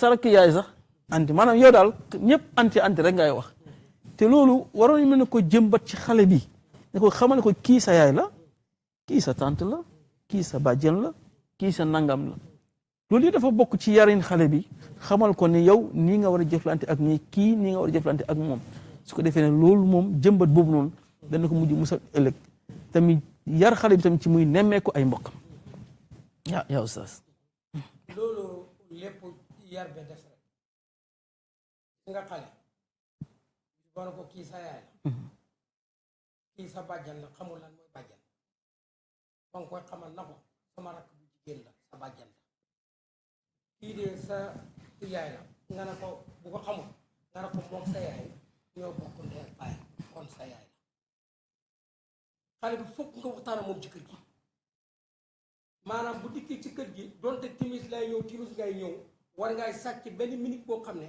da nga dajale sa njaboot gi wax leen lan mooy jamono daje maanaam dajale góob nag mu dajale góob nag moom lañ mën ta def dañu bàyyi xale ba rek moo yendu caale ba ngoon jot bu ñëwee rek reer baa ngi nii añ baa ngi nii ndékki laa ngi nii jaar maanaam yafal la ñuy def waaye yaruñ yafal la ñuy def waaye yaruñ xamuñ xale yi lan mooy yar xamuñ xale yi fu ñu war a jëm xamuñ xale yi nu ñu war a doxalee daara lañ xamul xale yi boo dégg alquran ne am na ñoo xam ne ñu ngay dund comme mbaam waaye mbaama leen tane mooy xale bu ñu yaru xale boo ko yaru bayi maa ko tane parce que xel mi day tëju du yaatu ci dara waaw lu ko neex def du am benn kers boo romb xale ci mbedd bi ñuy football xanaa ñu mooy la rek waaye mën nañ lay dóor bal bi wala ki nga xam ne dafa songu borom ko mënu caay doon mooy taxaw naan action fa ca mënta jot ñoom ñëpp xem ñàkk te buñ la ko dóoree ne la daat sori waay benn meer ne soo ma soroon doo ma laal de waaw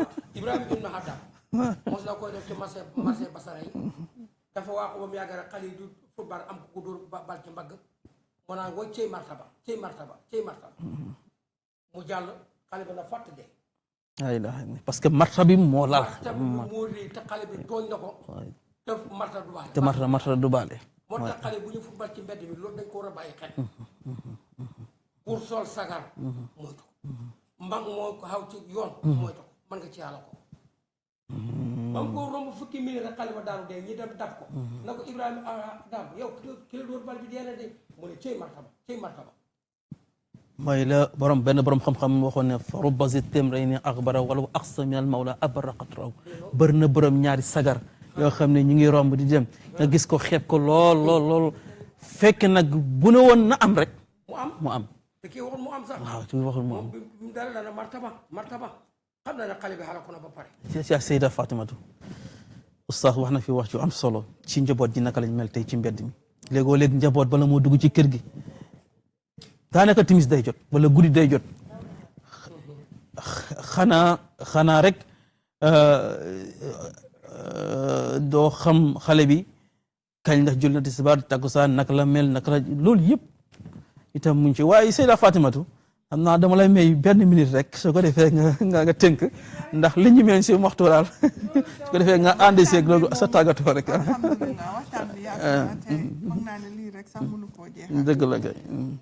lu tax ma ne daw na yaram mooy yow baay bi si boppam xamoo sa doom si lu mu indu xamoo moo kan a indu xamoo moo kan a ànd ngeen ñëw ay waxtu yu néew yow baay bi sax soo ñëwee yaa ngi fay sa bori julli dajale nga bori julli nga ñëw di fay li jëtiwuloo xale yi naka la ñëw fayee nga julli ne ñoom julli wuñ dara tooguloo ak say njaboot a waxtaan bés bi naka ngay def yow tey sa school bi lan nga fa am kële lan kan nga jànkuwanteel nga déglu leen ak xel ñu wax la li nekk ci ñoom xale yi suñ la waxee li nekk ci ñoom si ngay mun a foree ci ñoom lan mooy seen jikko ak lan lañ bëgg a doon ëllëg ak luñ dunda tey nga mun leen a teete waaye ku tëb rek wax nga ne ko dangay fen waxuloo dëgga defuloo lu baax yuuxu ko ci ko nangam yuuxu su yàggee xale bi day tëju day ragal pour waxtaan ak yow sax leneen lu ko nit wax ci biti rek moom loolu lay jël foog ne loolu mooy am jërëjëf Seyda Fatimatu yaa oustaz Seyda Fatimatu dafa mel liñ ñu cëraloon ci waxtu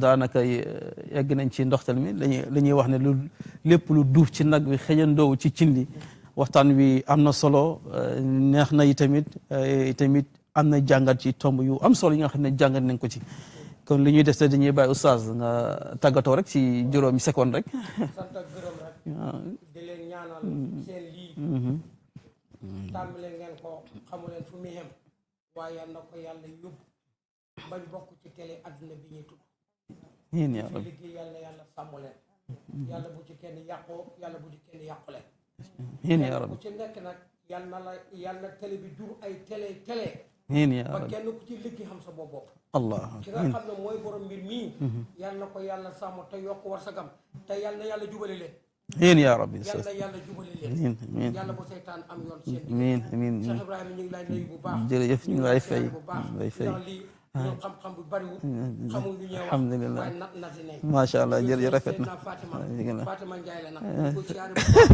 ku baax la bayam ku baax la yaayam ku baax la ba ko xamee du tey dëgg la jërëjëf jërëjëf Seyda Fatimatu moom dafa mu ngi la santale Ndiaye xanaa rek waaye xam naa ne déedéet ñu bàyyi la nga tàggatoo tamit ci ñaari seconde ñetti seconde rek Seyda Fatima alhamdulilahi rabbil alamin programme bi niñ ko dooree di ñaan yàlla mu doon ay programme télé bi yàlla yokkaleen yéen yaa ñu yëg ko ñu doon gis ba umma islam bi gis seen boppa ci télé bi barki Seydina Muhammad sallallahu alayhi wa sallam jërë ngeen jëf yéen ñuy seetaan fii ci Teledal TV ci programme bi di rafetal ñëw ak yéen ak tomb yu am solo waaye am na yeneen waxtaan yoo xam ne incha allah bu ci yàlla àndee nañ ci ñëw ak yéen ci yeneen tomb ci ay waxtaan ak ci yeneen i borom xam-xam yoo xam ne na leen dalal fii ngir waxtaanee lépp loo xam ne dafay aju ci wàllu askan wi ak i tamit ci yarin bi ak ci nekkin bi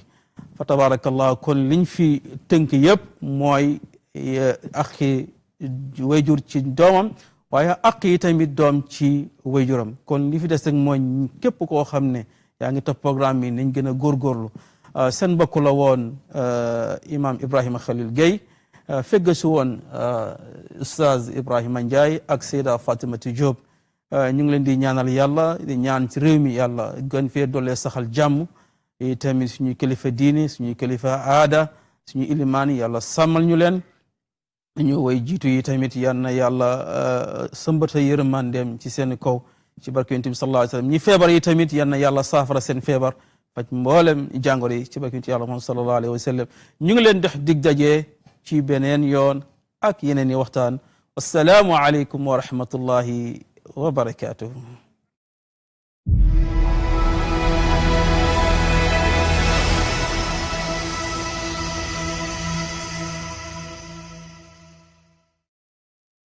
suñu dëkk la bu ñu defarul kenn du ko dee suñu réew la bu ñu defarul kenn du ko dee suñu dëkk la bu ñu defarul kenn du ko dee suñu dëkk la bu ñu defarul kenn du ko dee.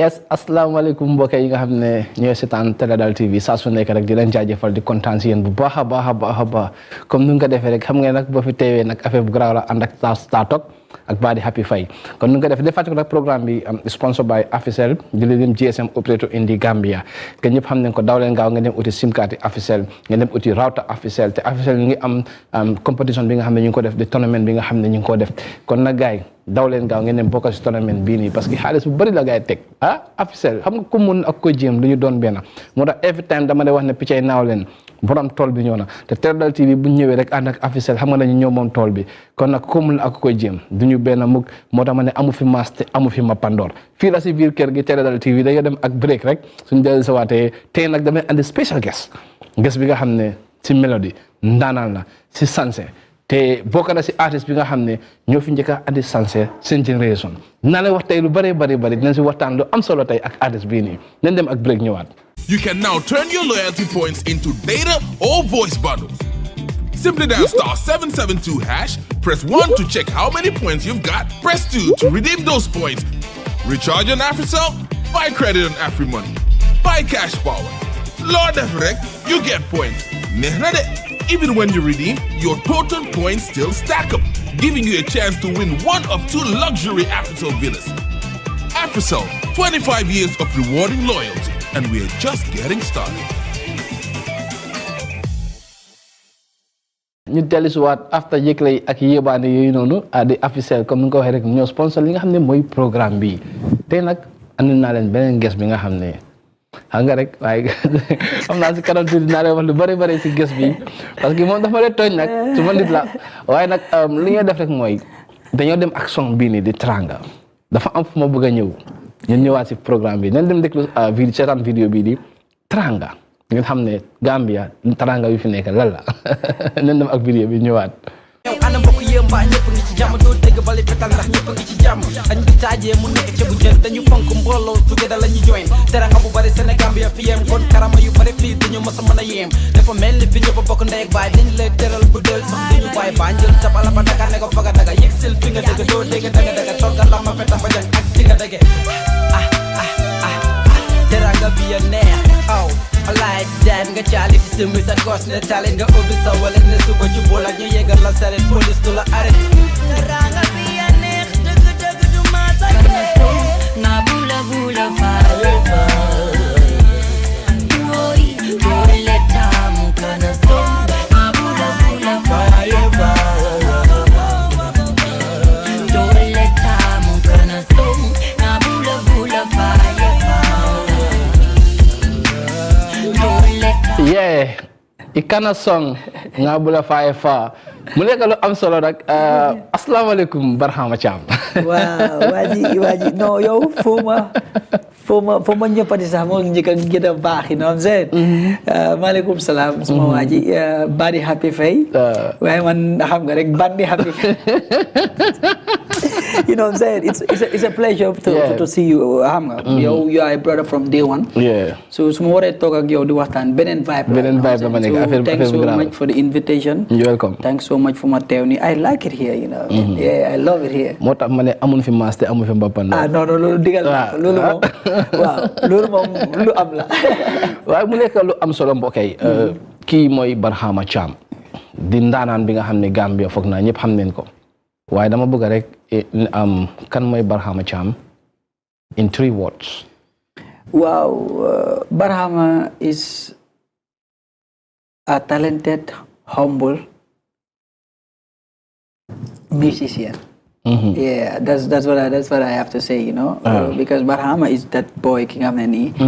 He have the passion for music and then want to take it to a different level. Understand? They put everything possible to just to make sure that mu jox people a taste of Gambia, but lu am quality, lu am class, you know. So that's how Barhama Cham is. And si gatal, come na ko because 3 words nga mo. 3 words. How many open 3 wala ko pala 3. That's it, you know. Wow, Barhama. Yeah. Yow fan nga juddoo. Ak ban childhood memory bi nga xam ne tey daf la séeb yow boo mën a fàttaliku. Waaw ndeysaan ci childhood memories nag yu bëri laa am because xam nga yàlla dafa def time xale I was really a stubborn guy, you understand. So Sanchaba laa juddoo, Sanchaba Sulejo fii foofu laa juddoo, foofu laa yaroo. Te right now dafa dem ba nga xam ne nii 3/4 ñu fa sama generation, even you everybody they know me, understand nga, because I used to be a very good footballer at the time, and academics to jàng tamit suma yoon la woon. Waaye foog naa ne some of the memories you must have has to do with me choosing music, you know, in a way, because neighborhood bu ma nekk was really crazy. And then young people yu bëri dafa am lu leen doon yóbbaale. Yàlla def na man bu ma choosee music dafa am lu ma sóoraale moo ne suma parents dañ ma ne most musicians dañ nekk positive, but when they choose music they turn to be the negative side. So man because of loolu dama choose music to make sure that ne ma proof lañ ne dinaa ko def, but du ma def anything li nga xam ne dañ ko ragal. Du ma ko def. So loolu it has really helped me because su doon loolu mun naa nekk benn bandito fële dele. waaye mu nekk lu am solo. waaye lu ma la bëgg a laajte mooy what is your favorite dish? Gambian chop bi nga food bi nga xam ne is your favorite and kan moo ko tooga? Yàlla dafa def nag suma yaay chulwaar moo dama si loxo bi. You know, dama bëgg a chop nag. But tamit dama like anything spicy, but gis nga yaasa ganaar daal. yaasa ganaar. Suma doole la. yaa ngi maa fàttali ko am na ko fooy yaasa ganaar Amadou Thioune. mooy loolu yaasa ganaar daal suma doole la. First option la. Then tamit cu suma doole la. But benn cin moom dafa am lu ma neex si benn cin because benn cin dafa am teranga. Xam nga mun nañ ko coob jaxase yëpp ba nga xam ne ni pere nañ ñu pere nga jëlaat nga raawale ñu nga tegalaat dafa am sutura understand. So boobu tamit something that I love. What is the nicest thing a fan has ever said to you? I so much love and appreciate you. You have been an inspiration to me through your songs. Loolu has been something else li nga xam ne nii dafa am fu ma àgga.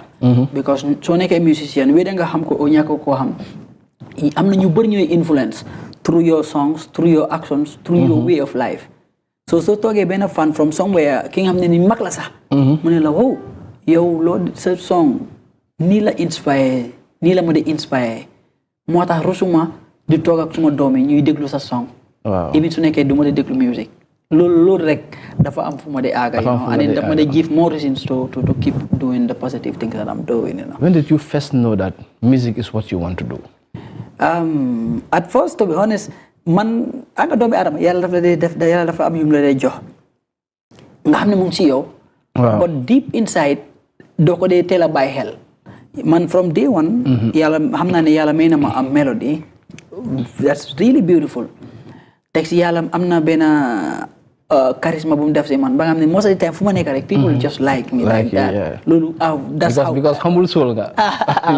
Humble soul. Waaye yow yaa ma gën a humble loolu da nga gis sama humility, you know. So there was this friend ki nga xam ne ni always dafa observant because suñ toogee dama dem mun a wéyantu wéy jàmbur.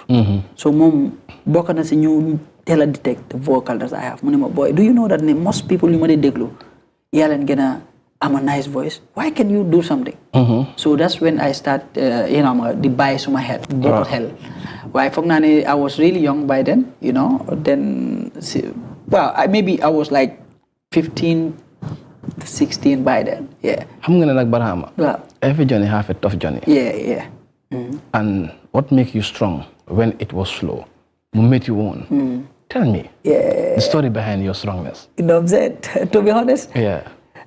Sometimes one thing la de wax if at all da nga am job boy def nga gisee ko ak something li nga xam ne liggéey la rek da ngay dem up to an extent nga gis ne mu ngi métti because liggéey la but when you are passionate about something when tiredness comes when craziness comes or whatsoever passion bi is moo la nekk sa driving force understand nga te yàlla dafa def ne when you have a passion of something despite dafa hard despite am na ups and downs yoo def yow still now passion bi moo dee overcome understand nga to be honest there used to be times whereby one of my minds about ne I think it's you have to leave all these things yaa ngi waste a time the other side this is something that you are passionate about follow your heart so at that point suma xol laa nekk di toppa that suma xol suma instinct always soo ko dégluwee rek si lu la lay yóbbu lu right la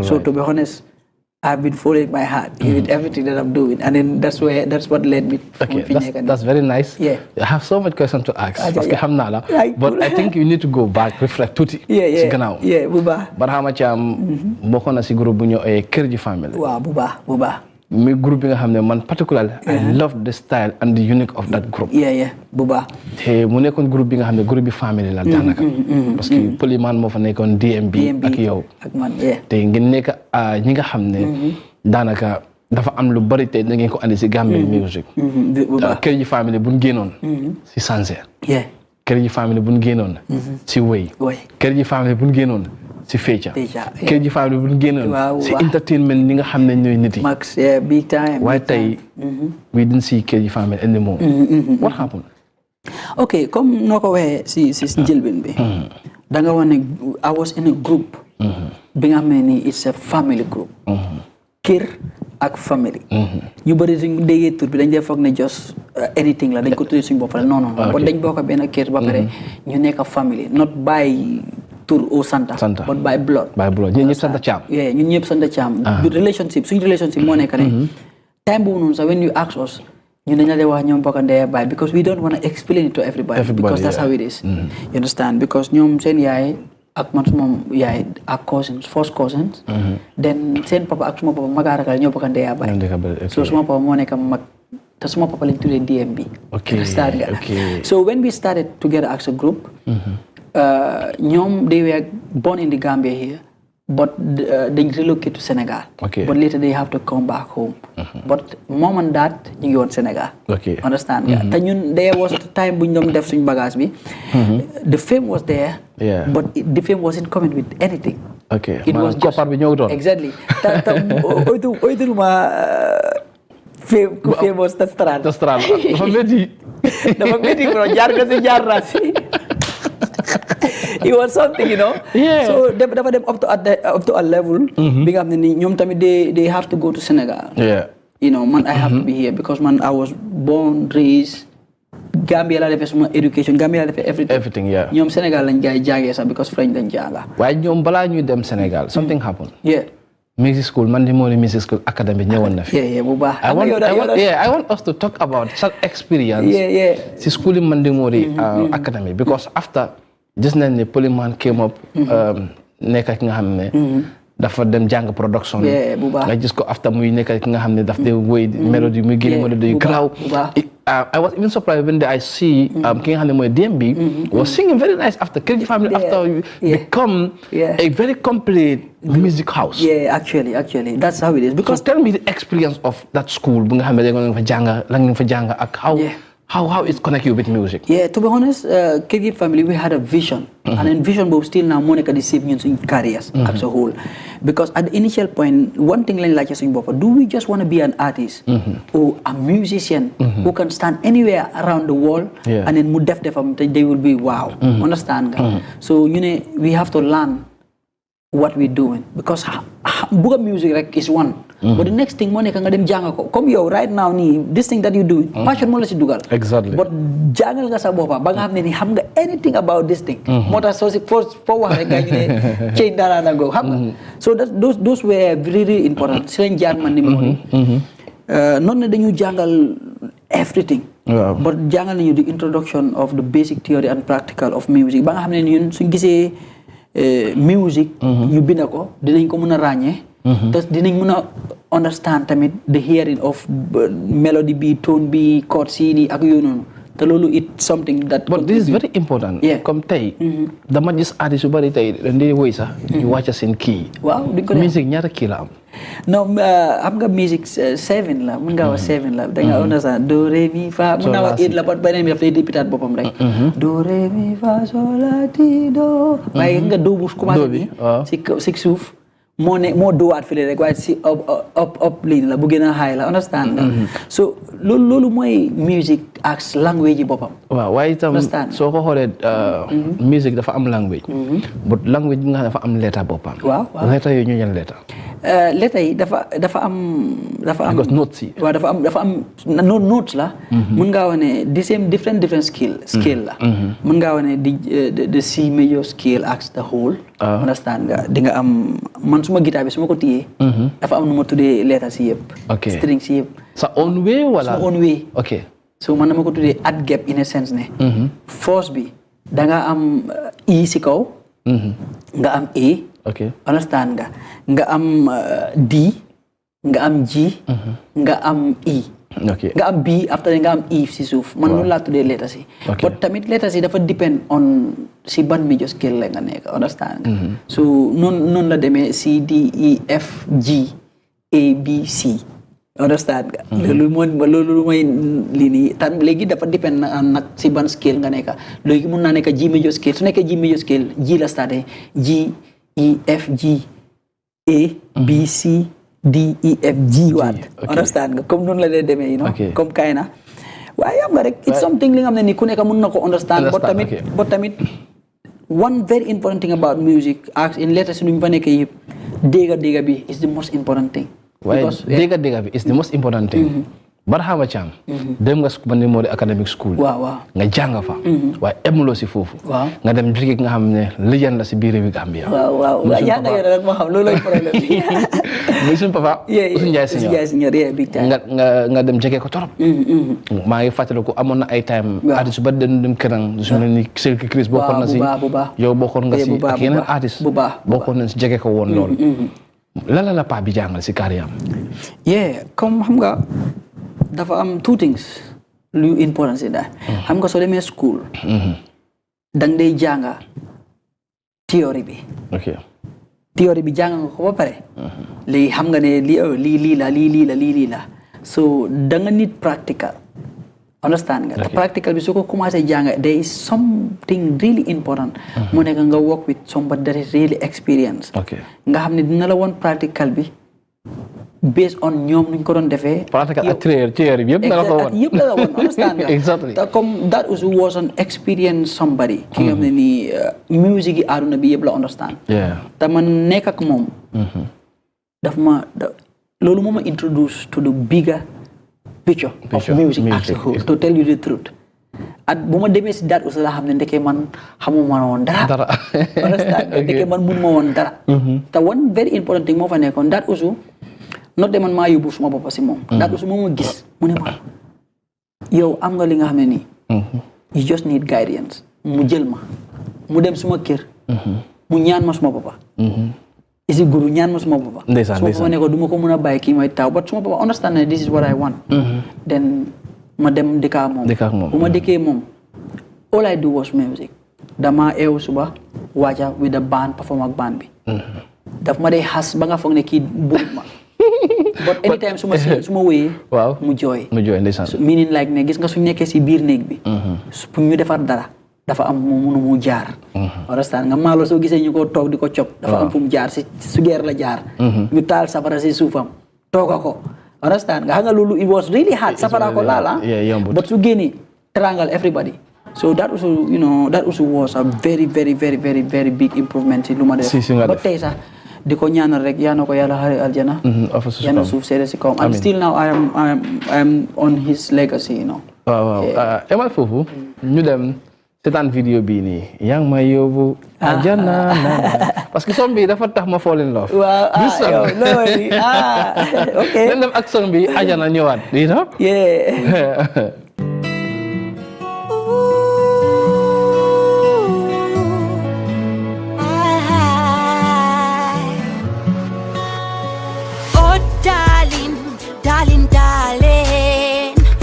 Darling, darling,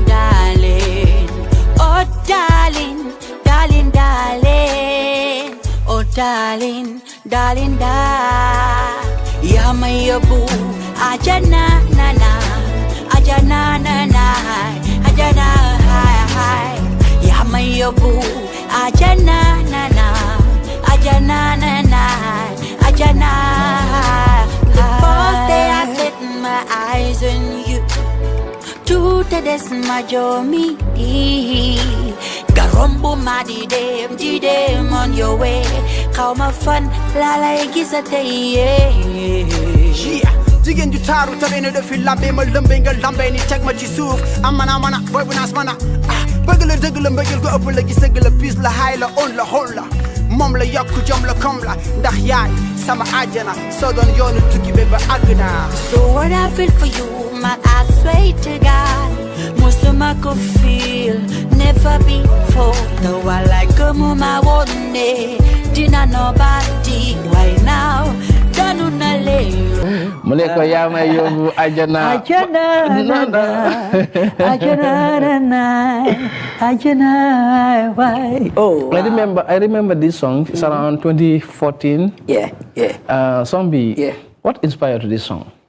To be totally truth, song man, I don't even know how the song comes in. But this is how music is. There was this time mang don visualize. I'm not more than one. I understand there are some melodies they are really catchy.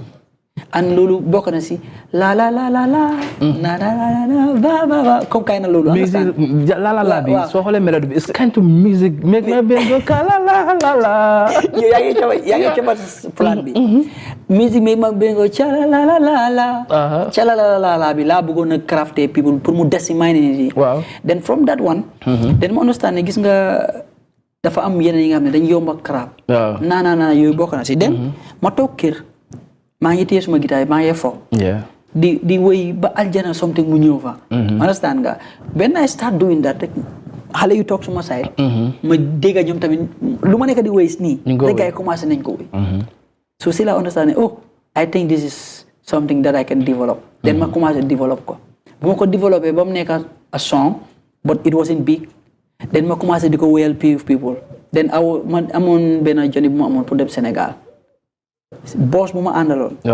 everybody was singing along to the song si la understand this is that big song then they ñëw rek and then this song become viral it become viral and still now dafa es ba léegi still now comme xam nga tamit fii ne Kër Jëf Family dafa am liggéey boobu bu leen def si biir bi Gambia because I remember Kër Jëf Family was a group bi nga xam ne everyone loved the group because of dama ko dee wax ma ne dafa am artiste yi nga xam ne suñ génération ñun parce que yow xam nga ñun bu ñuy door métti woon na lool trop waaye yéen dafa am style ba nga andi si musique Gambia muy sansé parce que man dama koy wax may ne Kër Jëf Family ak vibe am these are the artistes yi nga xam ne ñoom ñoo ñëwaat dekkalaat li nga xam ne mooy sansé si musique because musique dafa am lu bari lu ko laaj la moo ne inspire si loolu sansé bi fecca bi ambiance boo ne doon def it was crazy bro it was true am nga rek yëpp dafa everything comes back to si lépp looy def dafa nécessaire pour nga am ñoo jege pour ñu nekk sa mentor advice la because benn xel doyut and then time muñ commencé di dugal ñoom daat usu ak ñeneen ñi dañu dafa am lu ñu preach delloo la baag si Super Eagles time boobu Super Eagles suñuy dem full band ñoom ñëpp dañoo sol blazer yu ees pour teg suñ tegee seen bagage rek nga tiit suñ wéyee rek nga tiit so mu ne ma doomi aadama soo nekkee